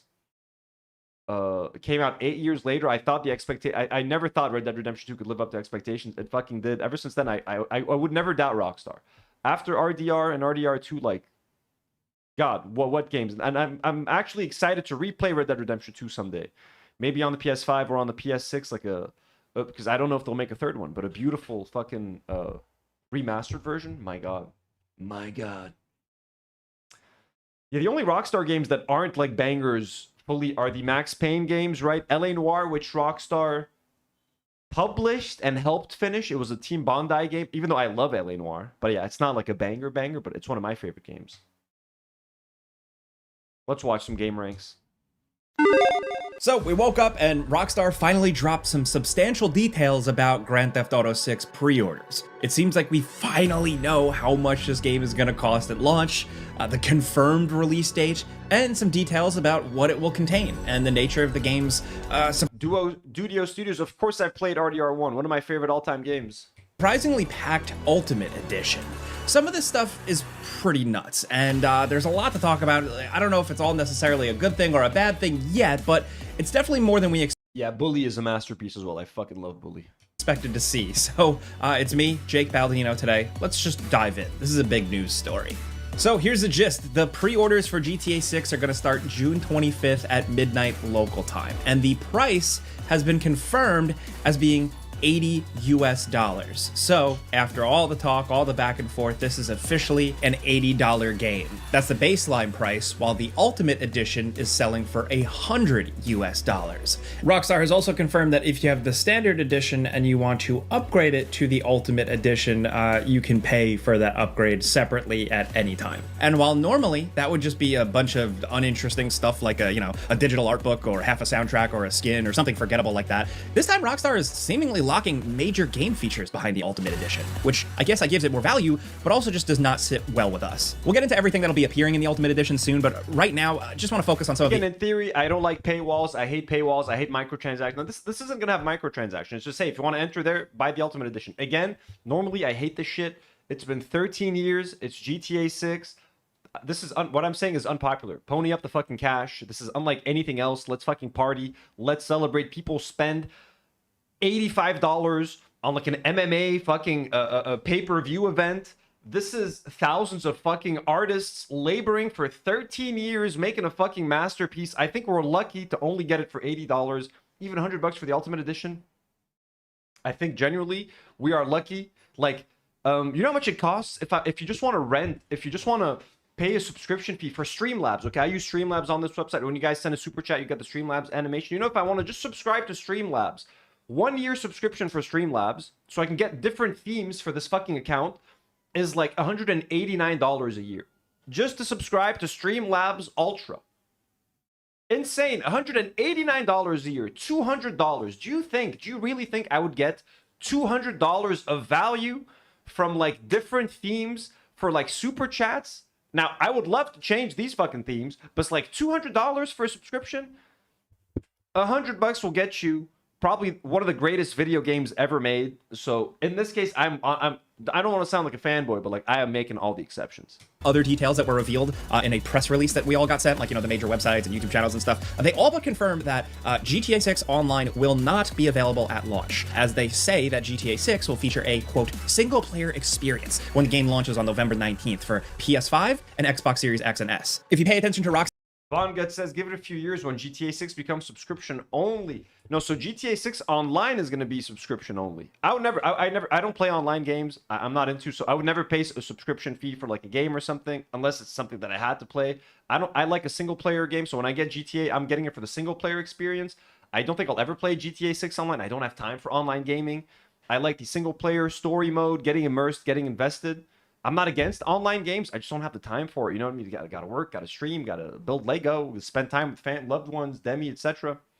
So I think GTA Online is going to be a paid subscription, but I don't think the industry will go to a point where you pay subscriptions for single player games. Now, they've tried to make it only subscription games and stop making single player games, but every time they release a AAA single player games and people show up and buy them, you know, people are still buying GTA games, people are still buying Dark Souls, people are still buying Uncharted. Whenever a really good single player game comes out and people do support it, those games will keep coming out. You just gotta vote with your wallet. Rockstar games, or more importantly, Grand Theft Auto games, the no GTA Online at launch thing doesn't come as the biggest surprise. It's the same thing with GTA 5. GTA 5 didn't launch with Grand Theft Auto Online. That rolled out later. So I'm just expecting that the same thing is going to be the case here. Also, it's crazy. We're making this video, and they haven't put out a new gameplay trailer or anything. They're about to do pre-orders, and we haven't gotten a new trailer. I think we're going to get something soon. That's just me going on gut feeling. No way of knowing for sure, but keep your eyes peeled. I just wanted to point out, I think it's crazy that we're talking about this without actually seeing more of the game, seeing a new trailer. So we got to get something soon. We also know that the game's physical edition will not ship with a disc at all. It's just going to be a code in a box, which I personally hate. I know it's the future, it's the digital age, and some people scoff at the concept of discs, but no, I hate this. I really don't like this. But again, I keep seeing, let me see. Rumor has it is GTA 6 getting a disc in December. Yeah, rumors suggest that an actual disc-based version of GTA 6 will be released in December. That's AI. Reddit right here. GTA reportedly planned for December. Polygon, 1 day ago, a GTA 6 disc version. Okay, let's allow ads here. Pause on this side. GTA 6 leaks suggest an on-disc physical release is coming in December. Hold off on those pre-orders. Again, I can't hold off because I want to play the game as soon as it drops. K-Mac drops €10, says happy Friday. Holy shit, thank you so much, K-Mac. That's right. Why did I say you were in New York? You're not in New York. Thank you so much, K-Mac. Were you in London? No, London, that would have been pounds. Where are you, K-Mac? Remind me. Thank you so much for the generous donut. That's crazy. And IDF kills children. IKC with a $5 super chat says, couldn't you just take your PS5 with you to the States and just open a new account there so GTA 6 would work in Lebanon? We're getting to it. We're getting to it, IKC. I am getting to it, sir. Brown Seth Rogen says, no one should scoff at going discless. Companies are trying to sell you licenses to games that can be taken down for any reason. We hardly own the media we pay for nowadays. Yeah, I hate downloading anything. I'm a physical media guy. I have a Blu-ray collection. I spend my life collecting Blu-rays and DVDs, and I buy books. I don't own a single ebook. I'm a physical media kind of guy. I own a couple of digital games like on Steam, and I know when you download anything digital, you don't own the thing. You own a license to it, which they can take it down at any time. You don't really own anything digital. I'm not a fan, but to be fair, I've never lost any of my video games. I don't think Rockstar is going away anytime soon, whereas they're going to take away my copy of GTA 6. I would much rather get the physical version, but the fact that they're not releasing it, and even nowadays, like physical, like discs don't even have, you still have to download the game. Once you pop the disc in the PlayStation, you have to like download, you have to be connected to the internet to download the game. The whole thing fucking sucks. The whole thing sucks. K-Mac, thank you so much. IDF Kill Soldier, thanks so much. You guys are awesome. Germany, K-Mac, Germany. Oh my god, Germany. That is a tough one. That is a tough one, my guy. Studio says RDR Revolver to RDR 1 to RDR 2 playing in order of release was hell of a ride. You know, I've never played Red Dead Revolver, but I will say I played Gun on PlayStation 2, and to me, Gun is the real spiritual successor to Red Dead Redemption. To me, Gun was an incredible fucking match. If you've never played Gun, Dudio Studios, it might be outdated now, but if you've played it, I know you know it's a fucking banger. Gun on PlayStation 2, the true, it was fucking Red Dead Redemption on PlayStation 2, man. It was crazy. Aitor says, L-Take, and what I hate most is that all future predatory measures will be associated with Rockstar, and blame for everything bad lies with the CEO and the parent company. But again, Aitor, here's what I would say. You keep saying L-Take. No one else can get away with this. You think EA can get away with this for like Madden? I really don't think so. Fans are very loud. Fans vote with their wallets. Fans complain. Anytime there's microtransactions, they fucking throw hissy fits on Twitter. Fans are very responsive and reactive to this. I think Rockstar is the only one that can get away with this. I think if anyone else tried to do this, I don't know if they'll get away with it, you know? Remember when Xbox tried to make a discless console, what happened? Sony got their ass by being like, hey, we still have discs here. I still like to buy my games physical. Eventually, everything's going to go digital. Eventually. I understand why you guys are scared. I agree with you guys. I'm scared too. I love my physical stuff. You know?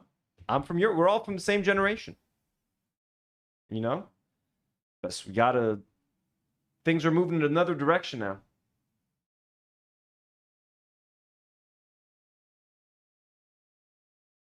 Regardless of what is on that disc, it's still just part of the video game experience to me. If I own a physical box for a video game, I like it having a disc.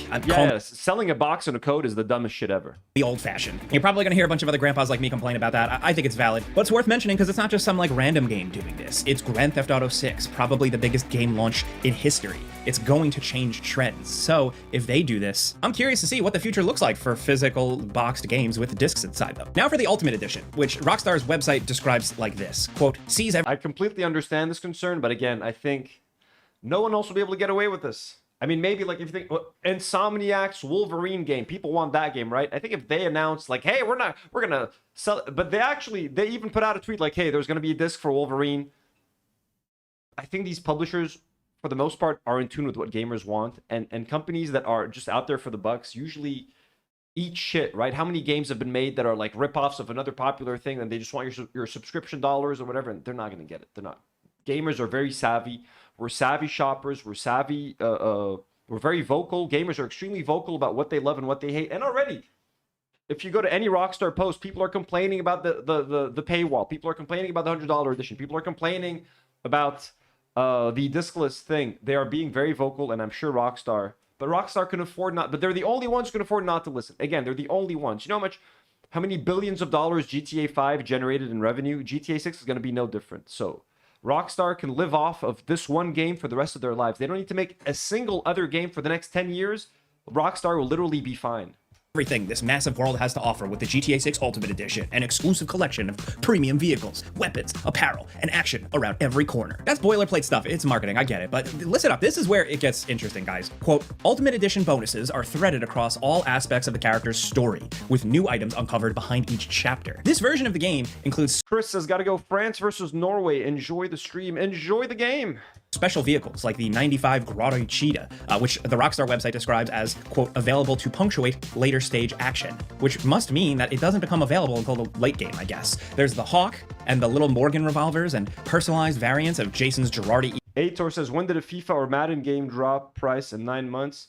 Well, joke's on you, Aitors, for buying FIFA or Madden games. Who buy? You see, but if you buy an annual game, like that's already the problem. Whoever buys the FIFA game that drops every single year, like that's the problem right there. They shouldn't be making these games every year, and you shouldn't be participating in buying the newer one every year. It's kind of that to me is stupid. Annual game releases, especially the sports ones, are ridiculous to me. You buy one, it's good for like 4 years, man. ES9 pistol and her close K17 pistol, which implies that each character has their own selection of weapons that they use, which is not something I expected to see. In GTA 5, all characters just shared the same weapons, so this is a different approach. There are exclusive, quote, Vice City styles for each character, and I think these look pretty cool. And special vehicles located at Jason's safe house, which I assume is available at the start of the game or near the start of the game. There's the Dinka Enduro motorcycle, which looks like an off-road dirt bike, and the Crest kayak, which is just a straight-up kayak. So there you have it, kayaking confirmed in GTA 6. That's the big story. Does this mean that kayaking is exclusive to the Ultimate Edition, or does it just make one show up at your safe house? I don't know. Time will tell. But this is where things get interesting. So far, it's all Brown Seth Rogen says the last NBA 2K game was NBA 2K12. Yeah, I remember buying like a random NBA 2K when I was in the States for like a really cheap price, and I played that for like 3 years. Like, who gives a shit? You know, they're awesome. Like yearly sports video games to me are the biggest ripoff and scam in video games. just been some exclusive vehicles and outfits. Cool. But the Ultimate Edition also has some pretty major features seemingly locked away behind that $100 price tag. Listen to this. The Ride Out Customs, which is a store that lets you customize your vehicles with detailed interiors, exquisite rims, and quote donk styling, it's only available in the Ultimate Edition. That's not all. There's also a hair salon called... Guys, I reckon if you're going to buy this game, spend the 100, spend that extra 20 bucks. Just fucking buy the Ultimate Edition, man. That's what I'm doing. I don't give a shit. I'm just excited to play. You know how much I pay for shoes? You know how much everything costs nowadays? Everything costs so much nowadays. I just wish I could get the physical copy. That's what makes me sad. I wish I had the physical copy. I don't give a shit about it costing $100. Again, I would never pay $100 for any other game. If they're like, buy Wolverine for $100, I would spit on them. I'm like, are you fucking kidding me? $100? You fucking idiots. No one would buy that shit. The economy is in the shitter. No one's got money. People are going to spend money on this. For some people, this is going to be the one game they buy all year. This is going to be the one game. Some people are going to buy PlayStations just to play this game. So this is on another. You can't compare this to any other game. You can't compare Rockstar to any other studio. No one has that kind of pull. No one has that kind of sauce. No one has that juice. No one has it. No one has it. You're safe. I think we're safe as gamers. Fart Twain says a $5 dono. Thank you so much, Fart Twain. And says physical is kind of pointless now. Discs have a day zero version, which often don't work, and discs often don't even have the whole game on them. Exactly. That's what I fucking hate. I still buy my games physical, and I have to install them. I have to not even install. You have to download the fucking game for hours.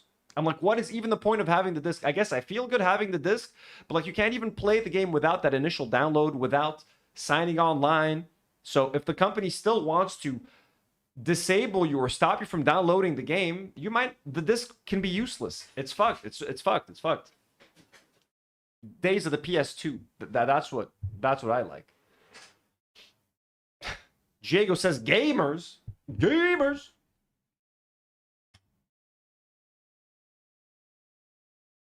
Called Sarah's Unisex Hair Salon that you only get with the Ultimate Edition, which apparently includes signature hairstyles for both characters. Facial hair for him, nails for her. I really hope that what they're saying here is that this place just has new and exclusive hair and makeup for the characters, and like this isn't completely only available in the Ultimate Edition. Like, I hope we don't have significant portions of character customization locked behind the $100 edition. I think that would absolutely suck, and I think we should all call that out if that is the case. We don't know yet. Just also the fact that there might be entire interiors or storefronts locked away behind the $100 edition, that doesn't sit well with me either. Some people might say, yeah, it's only a cosmetic store, who cares? But still, time and time again, it's been proven that these companies bite off more than they can chew sometimes. And it pisses off players. Like, the wording is kind of vague. Yeah, I don't want to, any location that is accessible to me, I want to access it in the game.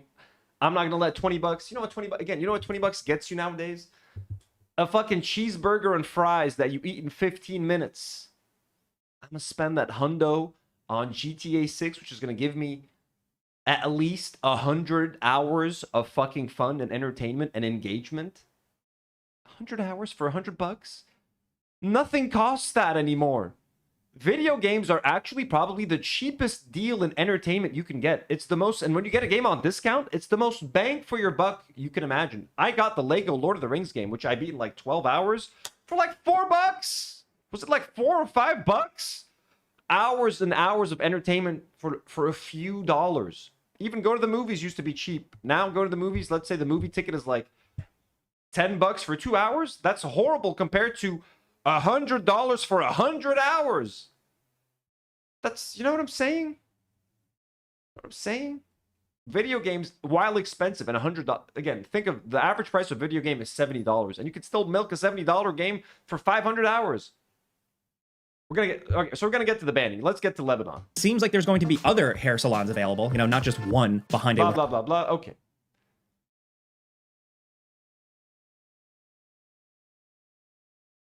Now, I talked about all this exciting stuff about GTA, right? Holy shit, finally, after 13 years, it's out. And buy the Ultimate Edition for $100, folks. Buy it. That's what I'm going to do, right? But the problem is, folks, I live in Lebanon, and we got some bad news. Yesterday, scrolling, 2 days ago, scrolling on Twitter, I saw this. This guy called Rafi says, canceling my November vacation after randomly finding out that GTA 6 won't be available in Lebanon. I was like, what? Did I read that right? Then I click on this thing right here. It says, from GA Seekers, urgent. Now, this was in Arabic. This is the translated version. It says, urgent. GTA 6 officially banned in Kuwait, Bahrain, Qatar, and Oman. It has been officially announced, but it has been officially confirmed that Grand Theft Auto 6 is banned in both Kuwait, Bahrain, Qatar, and the Sultanate of Oman, joining the list of titles that will not be available officially in several Gulf markets upon release.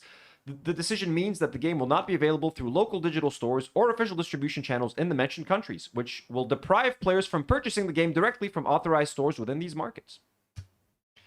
So when you click on this photo right here, it adds additional details. Eligible customers, players who purchase the digital version of either the standard Ultimate Edition of GTA prior to November 20, meet the age requirement. All PlayStation country stores, excluding Bahrain, China, Kuwait, Lebanon, Oman, Qatar, Russian Federation, and Taiwan. So Lebanon was lumped in there for some. I'm like, what? We don't have it in Lebanon? What? Why is GTA 6 banned in Lebanon? What is happening? So there's an article here from the Khaliji Times. Could GTA 6 be banned in 4 Gulf countries? Here's what we know so far. With Grand Theft Auto 4 pre-orders now live worldwide, a new question is generating almost as much discussion as the game itself. Will GTA 6 be officially available across the Gulf? Posts circulating on social media claim that Rockstar Games' highly anticipated title has been banned in Kuwait, Bahrain, Qatar, and Oman ahead of its November 19, 2026 launch. While neither Rockstar Games nor parent company Take-Two Interactive have publicly announced regional bans, there are signs that availability could be limited in some markets. The speculation stems partly from information published on PlayStation's GTA FAQ page, mentioning what we just read. All PlayStation country stores, blah, blah, blah, excluding these. However, gamers should note that exclusion from a promotional offer does not automatically mean a game has been banned. So this has been clarified. The game is fully banned. It's not about the promotional offer. It's not about the pre-order. And if you pre-order early, you get 1 free month of GTA Plus or whatever. It's not about that. It is straight up the game is banned. That said, there is historical context behind the rumors. Previous entries in Grand Theft Auto franchise have faced restrictions or delayed releases in parts of the Gulf due to their mature content, including violence, criminal activity, drug use, and explicit themes. So the fact that, you know, the games are considered mature, there's like gay themes in the game, so you can't play them, etc. Even though I'm sure there are other games that fall through the cracks and people can play them, right? Like I'm sure Baldur's Gate, can't you play Baldur's Gate? I feel like in Cut that you can have dongs and like fuck bears. But I think GTA is such a popular and in-your-face franchise that everyone holds as the poster child for like mature video games that one's getting banned. But here's some good news. So, but that hasn't stopped gamers in said countries from playing the game. Platforms like Sony and Microsoft allow users to choose their store's region. So if something is available on a particular country store, users simply switch stores to get their hands on the games that they want. And that's what I'm doing, folks. I have a US account. When I got my PlayStation 3, I lived in the States. So my PlayStation 3 account, my PlayStation Network account has always been tied to the States. As far as America knows, and as far as the Lebanese government knows, I'm in America right now buying my game. So I tried it out yesterday. Now, what happened to me yesterday is I turned on my PlayStation for the first time in like weeks. had to update the software. I updated the software, and then I was hit with a, you need to sign back into PlayStation Network. So I signed back into PlayStation Network. They're like, hey, you have two-factor authentication. We've just sent you a text message on this phone number. Give us the code. Problem is, they sent the text message to my old US phone number that I haven't had for like 10 fucking years. So I couldn't access it. I got locked out of my account. I spent all day trying to communicate with Sony PlayStation's customer service, which, as you can imagine, is a fucking nightmare. It's like trying to talk to like the TikTok or Apple, or like, it's impossible to reach a human being on those fucking things. Eventually, I got it to work. They unlocked my account after a lot of fucking stress and anger on my end. Signed into my PSN. I was able to. I didn't pre-order it yet. I was about to, but I was like, let me just wait. Let me make sure they don't ban it again. But yeah, I signed in, and you could just do that. So I've always had the US store on my PlayStation. That's how I've been doing. I did when I came to, when I got my PlayStation 4 Pro, I did make a European account for a little while. Played like 2 games on there. Then I felt bad because I wanted all my trophies to be in the same place. So I switched back to my US account. So I can download the game, folks. We can download the game. So Beirut.com actually made a mistake. They're like, the restriction is tied to the bonus, not necessarily to purchasing GTA for now. They made a mistake. So they made a whole article. Is GTA banned in Lebanon? Post edit. Oh, so they had to fix it. Yes, it is. So they fixed it. So they were saying, in other words, the restriction is tied to the bonus. So they say the list in question is found under the eligibility for a pre-order bonus that includes a complimentary month. So they thought it was for the bonus, but it's not. It was fully banned. But then Tamo also, friend who watches the show, I follow him on Twitter. He shared this. He said, guys, no, the restriction is tied to PSN store, as the Lebanese store is connected to the GCC one. So that's the problem. So it's actually not banned in Lebanon specifically. So the PlayStation store that we use here in Lebanon is the same one that is in GCC countries like Qatar and Kuwait and Oman. So if a game is banned in Qatar, it is essentially banned in Lebanon. We have no choice. Whatever their store has available to them, we have available to us. Lebanon, as a country, is too small to have, I think, its own PlayStation store where Sony releases or bans games, or like where the government has control over what's released and what isn't.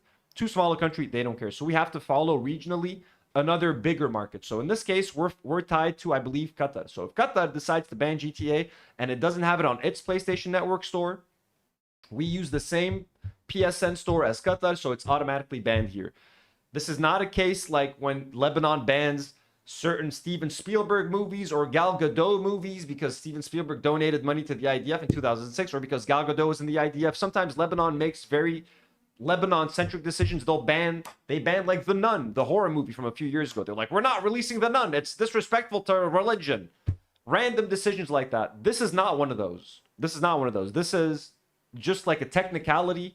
Because Lebanon is linked to the GCC store, it's banned here. So that's what happened. We kind of got caught in this little fucking thing.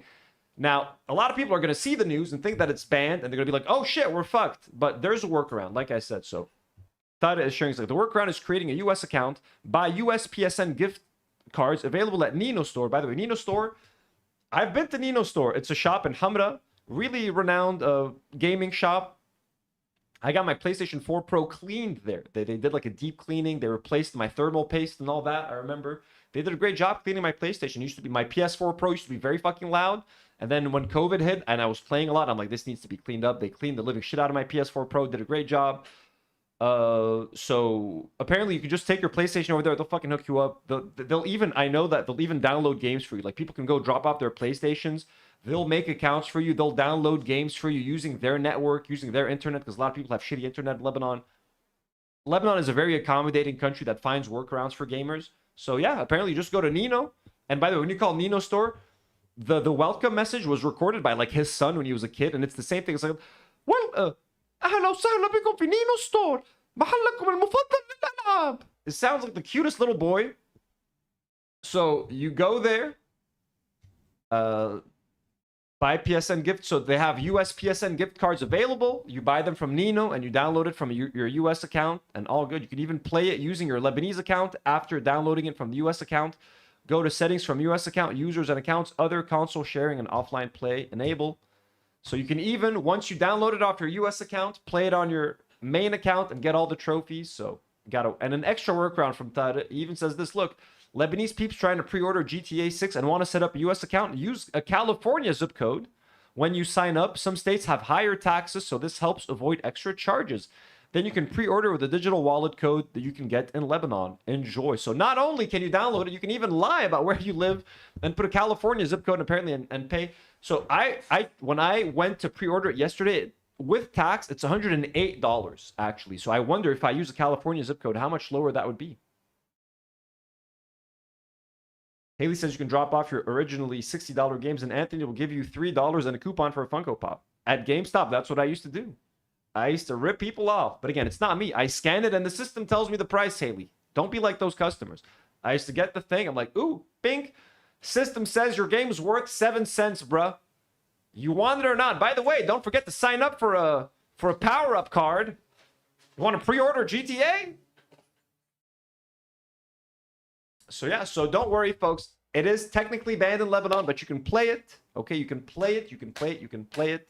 We're safe. We're going to be fine, you know. So sorry for the scare. I wanted the clickbait. You know, it's nice. Oh, it's banned. And I was worried, guys, for a few days. For like an hour. I'm like, wait, like, what? Because I've gotten used to movies being banned. Okay, there are movies that I would have loved to watch in theaters and stuff. I've gotten used to the fact that I live in Lebanon. Some shit's going to be banned. I'm not going to be able to watch everything. Sometimes movies come out late. Movie theaters were closed for a while. Like nothing. I'm like, you know what?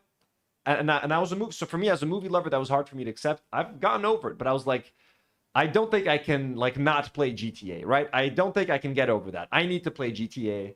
So I'm glad there's a workaround. And then eventually, if the disc version does come out, there's definitely going to be a workaround then as well. Bad Pierogies just gifted 5 Do Not Worry memberships. Holy shit, thank you so much, Bad Pierogies. Let's fucking go. We got 6 new members today. 6 new Do Not Warriors. Let's fucking go. Let me update that number for you guys, by the way. But yeah, that's what's happening. So I'm going to be able to play. 417. That's fucking awesome, guys.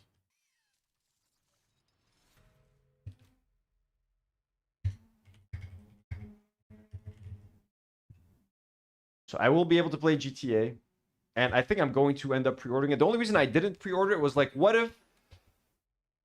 if someone figures out this workaround and like they do something to ban the game from working, or if they do something to ban users from being able to change their territory. But like, I don't think the Lebanese government doesn't give a shit. The government here doesn't even know the game is coming out. It's just banned in Lebanon as a technicality because of Qatar and because of the GCC region. So no one here is going to do anything to stop people from playing GTA. No one gives a fuck. But what if like the GCC as a region goes like, wait, we actually want to ban this game. We're going to stop our users from being able to change regions. So I was like, I don't want to spend the $100, pre-order the game, and then be fucked out of playing it if someone tries to do something to undo our ability to change regions. That was my only fear. I was like, should I pre-order it and spend $108 and then in like a month they're like, we cracked the solution. No one will be able to play it now. So I don't want to do that. That's what scared me. That's why I didn't pull the trigger. Bad Pierogi, thank you. Bad Pierogi, you're way too kind, way too generous. Says, like the stream, guys, like the stream. We're at 45 likes. I want to hit 50 likes. 50 likes. 50 likes. Way too generous, Bad Pierogi. You guys are way too awesome. You guys are way too kind, way too generous. Greatest community in the game. By the way, you guys can see our friend Jim right here.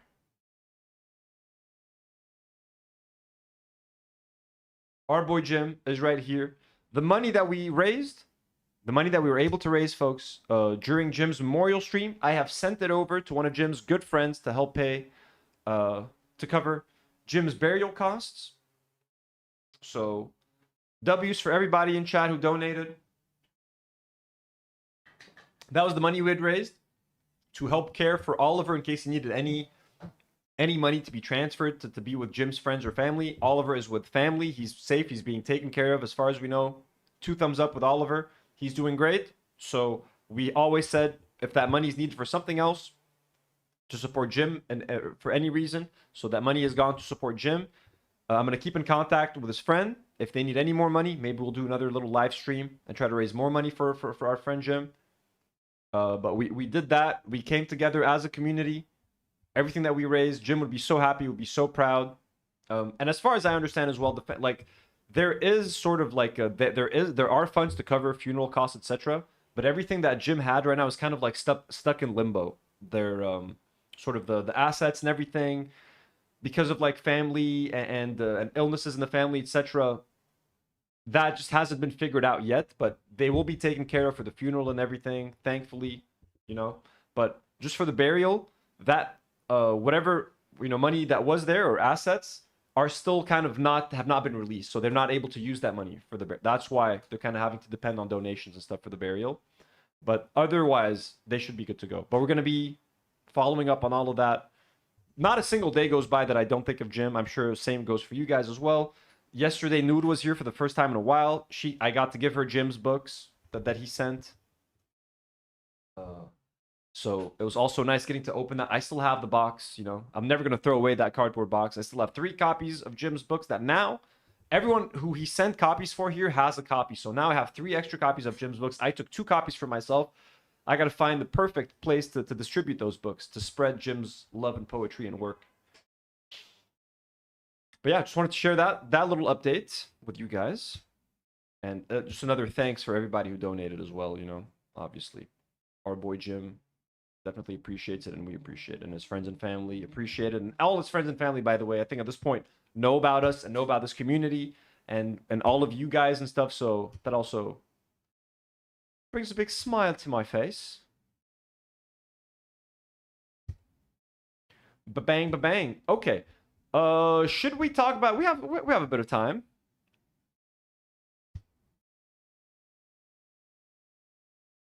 Polish Pusher just gifted another 5 Do Not Worry memberships. Holy shit. Guys, we got 11 new members. Polish, that's way too kind, way too generous. You guys are going crazy. Everybody stop. Why are y'all doing this? Thank you, Haley. Thank you so much. Haley says, I'm tired of good people dying. Haley, it's the worst. It's the worst. You guys want to laugh? Polish, Haley, this one's for you. Jim would have liked this one. Here's another angle of the giant Lionel Messi statue. We saw this angle. Here's a new one. I don't know if this looks any better. W's in the chat for Polish Butcher, by the way.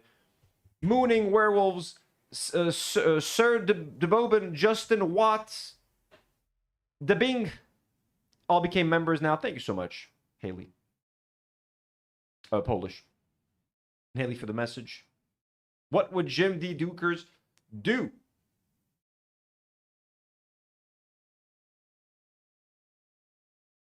We hit 50. We hit 50. We did hit 50. Polish, you have too good of an eye. Too good of an eye. Got it at 4. You guys are too kind, man. 422. We're at 422. Okay, no more, guys. No more. Generously accept my request, folks. Y'all been too kind, too generous. Please, no more. No more, y'all.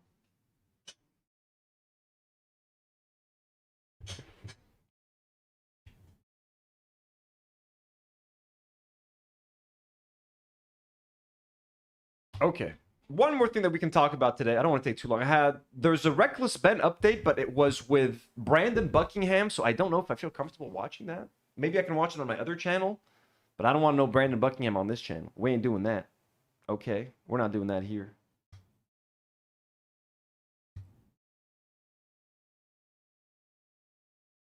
Upon repeat viewings, it so, probably... Angry Joe, who we talked about, who was trying to fight back against the grifter class on YouTube that is always just shitting on movies for the sake of shitting on movies. So look, if you write, for example, Angry Joe Crash Out Now, there's whole videos. Angry Joe rages at the internet for clowning on Supergirl, then doubles down on his news show. Supergirl Crash Out. Angry Joe attacks Nerdrotic. Let's look at this guy a little bit.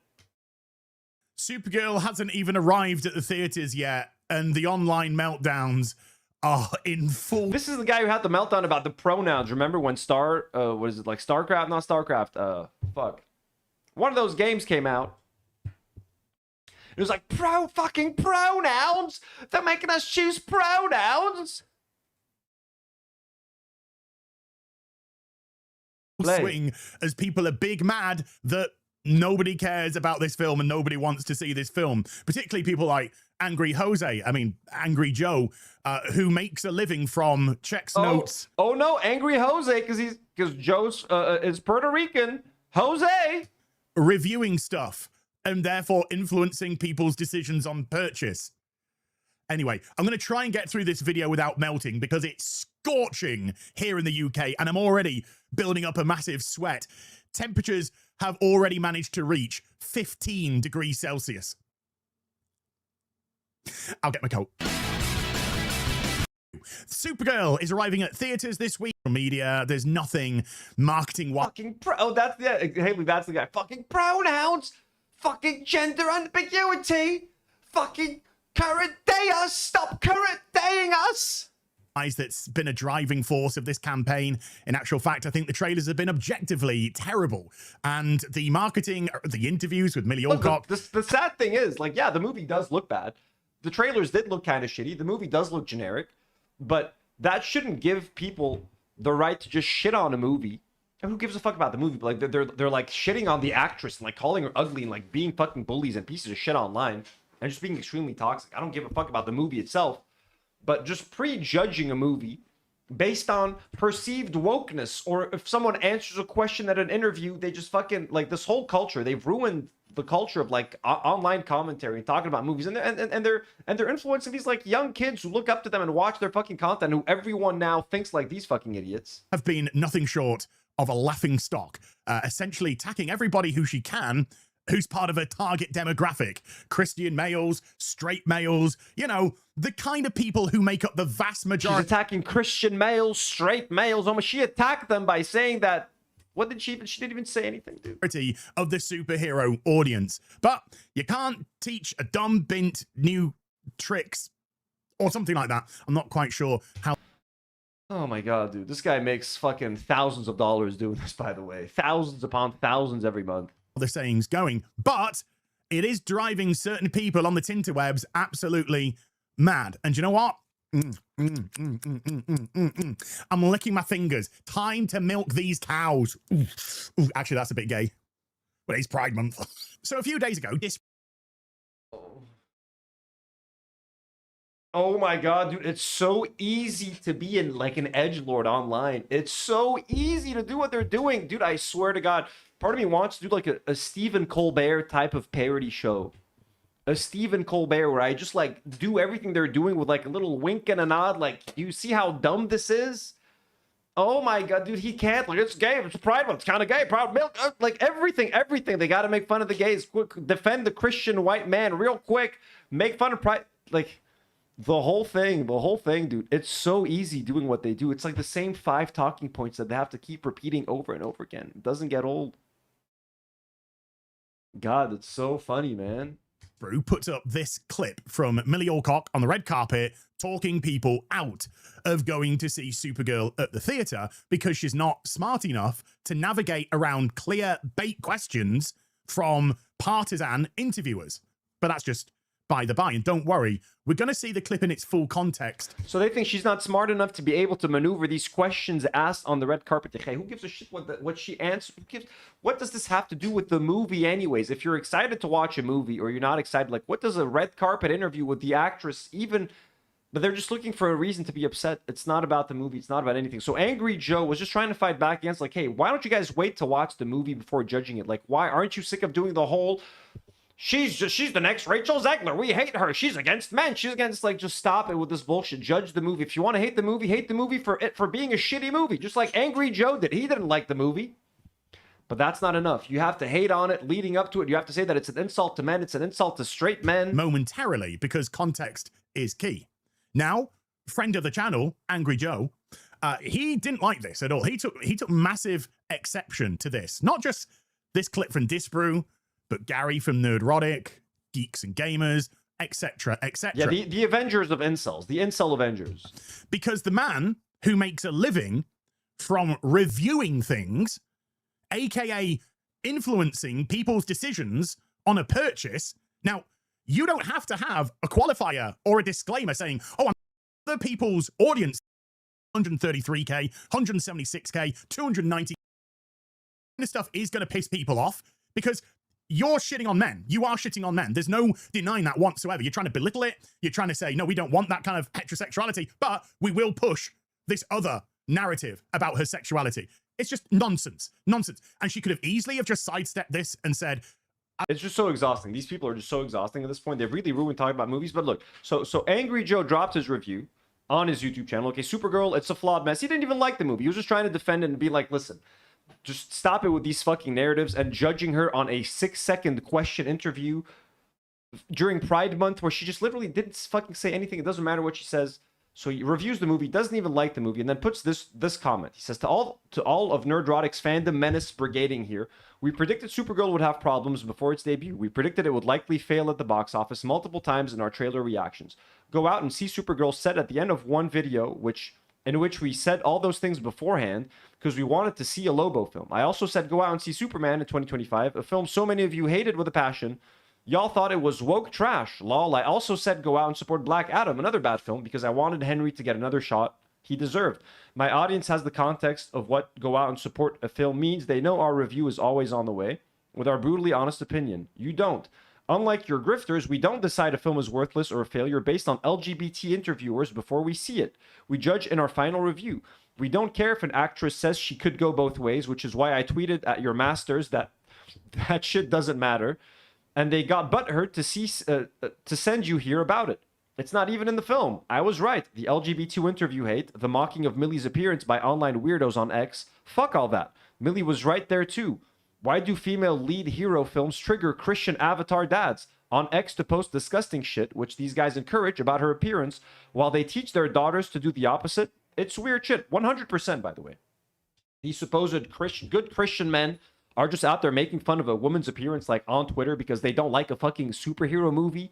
And they're 56 years old in some cases, like nerdrotic Gary Beekler. Are you fucking shitting me? Yes, the film wasn't as good as we wanted. That's right. It doesn't justify any of the piece of shit behavior from those who have your attention. Why are there so many caveman thumbnails from Nerdrotic and his ilk on Millie when she's the least of the film's problems? We know why, and I'm so fucking glad we didn't turn out like that. And that we don't care to appeal to the lowest common denominator with that shit. We were raised different. If you still don't like me calling out bullshit from your idols, tough. Cry here for us more.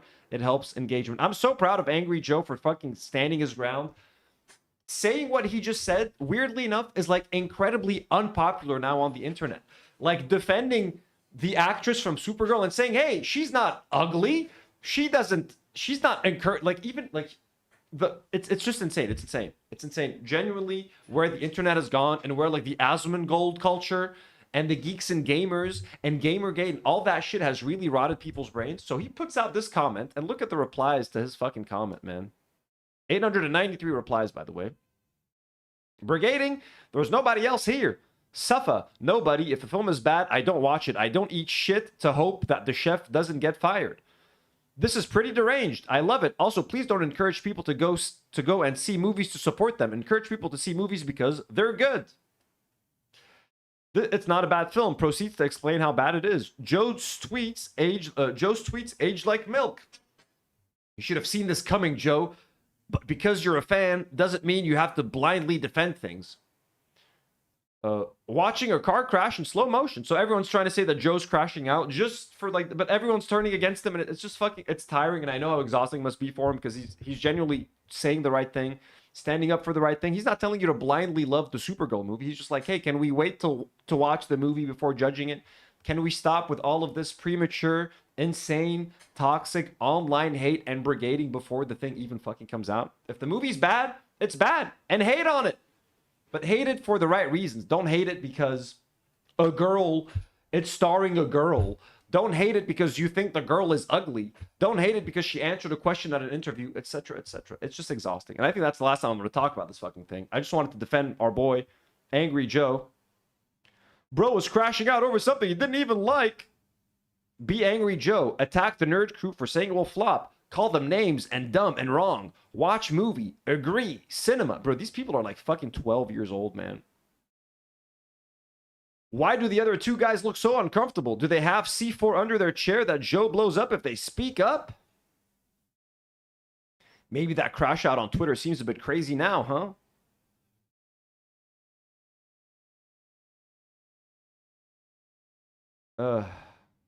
Why do you hate women? Oh my god, lol. I'm not gonna lie, Chief. They're bodying you in the comments. Sometimes the internet is so fucking evil and tiring and exhausting. But anyways, yeah, these fucking people are crazy annoying. Let's go back to the look at all these videos. Neurodrotic. Everyone mocks Angry Joe as Supergirl copium backfires. It just got worse. Angry Joe explodes. Oh my god, dude. This is a fresh drop, folks. Fresh drop. Ooh, boy, Supergirl is not a good movie. I watched it today. And let me tell you, ladies and gentlemen, it's awful. So many plot holes in this movie. So many things they never address and sweep under a rug. A lot of things just makes no sense in this. Let me guess, this guy went in wanting to fucking hate the movie. And even if he liked it, he would fucking lie about liking it. No joke. He would be like, I fucking hated it. And he fucking loves it. Movie. And the entire plot of the movie, and I don't think this is a big spoiler. I'm going to try to keep those out of this video. So those of you guessing by the box office predictions and what they have pulled in from yesterday, don't plan on seeing it, but I won't spoil it. I will say save your money. Go see it on $5 Tuesday if maybe you are just determined to see this. Polish says like 30% of all comments are bots. Anyways, I swear to God, they seem like bots. You like there's no way these people are real. There's no way these people are genuinely real. But I think it's a waste of time. It's not a good movie. The CGI is awful. There's shit tons of plot holes. Where we get these scripts right. You seen? This movie is fucking terrible. I would give it a 4 out of 10. I'd go lower, but I've seen worse. Mandalorian and Grogu is a big piece of shit. I'd put that at 2 out of 10. Bar Twain says, am I the only one who thinks she's cute? Dude, she's a, like, objectively, she's a very attractive woman. Like, of course, they're just fucking insane, dude. This movie is, I don't know now that I think about it. Maybe it is a 2 out of 10. I'd have to think about it. This movie is slop, just like Mandalorian and Grogu. And like I said, Christian, why is James Gunn using Christina Hutchins? He showed for it. So he posted his video, which ends with him giving a 4 out of 10. He's really upset in it because he wanted it to be so good. He was begging people to go see this movie, by the way. Still wants people to go see it. And he's still crashing out on anybody that criticizes it. For some reason, I guess Joe is the only one allowed to criticize it after shilling for it for weeks. I mean, this dude was just... Again, Joe was only shitting on people criticizing the movie before they ever fucking saw it. He's just sick of people hating on this shit and doing hate campaigns months and months and months in advance just because it has a woman in it. We don't want Supergirl. That's the only fucking reason. That's it. Now that the movie's out, you can shit on it all you want, motherfuckers. Riding James Gunn's penis for this movie. Just literally just tickling the balls and licking the taint for this movie's box office. And what happened? He wouldn't watch it and hated it. And now everyone's making fun of him in the comments for this and all over social media. D-Day Cobra here posting a picture of Gary laughing, which is appropriate because we were all laughing at him as he crashed out all week. That's what makes this funny. You were calling people chuds for not liking it yesterday. Doesn't this mean that you hate women now, Joe? I love this one by My Nerdy Home. It wasn't made for you, Joe. She fixed his thumbnail. Wow, you're such a sexist, misogynistic pig. Does a female protagonist make you that insecure? These are all the things that he was saying to people, by the way. Because people were hating on the movie before it came out for all those reasons. Anyways, we saw that video of the guy be like, she smokes cigarettes and she drinks. The actress, he was angry that the actress like said that she drinks margaritas and enjoys a cigarette from time to time. I was like, she's playing Supergirl? These people are disgusting, man. I'm so tired of the internet. I'm so tired of what the internet has become, what movie commentary has become. Exhausting. And with that, folks, it's going to be a shorter stream today. We're calling it a day. I'm not going to be streaming tomorrow. Tomorrow's Saturday, taking the day off. Going to try to go to the beach. And then going to try to make some chicken wings at night. With them, you're going to make some delicious wings at home. Have a wing night, wing and movie night, beach day during the day. Have some nice little relaxing day. I'll try to stream on Sunday. I'm not sure if we're going to do Better Left Unsaid episode. I feel like there's nothing to talk about. It's been like a slow week, right? I don't know. I feel like, I don't know if what's going to happen this Sunday. I might do like Lego stream or something. Maybe we'll do Better Left Unsaid. I'll talk to the boys and see what's up. But it seems like it's a slow week. And I'm traveling soon, you know. But this was a super fun one. I like these lighter ones. I like talking video games with you guys. I was thinking, should I do this on the other channel? But then I was like, no. I want to talk about GTA here on the main channel with my homies, with my homeboys. Thank you guys so much. It was super nice. Everybody here, Polish, thank you so much for the generosity. Bad Pierogies, thank you so much. Let me open up for the gifted. Obviously, Polish, that was way too kind. Bad Pierogies, way too kind. Far Twain for the dono. A-Tors for the donos. IDF Kills Children for the donos. K-Mac. Haley. Yves Gibran. Polish Pusher again. Mustafa Jav. No name, no name. Thank you guys. And Polish for the 6 memberships today. You guys are way too kind. Way too sweet. Way too generous. You guys are the best. Hope you guys have a really great rest of your Friday. Yeah, it's Friday. I would say tomorrow, Saturday. So today's Friday. Enjoy your weekend. I'll see you guys on Sunday, most likely. And then again, Monday, Tuesday, etc., etc. Enjoy. Have fun. Thank you for being here. Loved seeing you guys. Much love. We got our boy right here. See you guys. And as always, do not worry.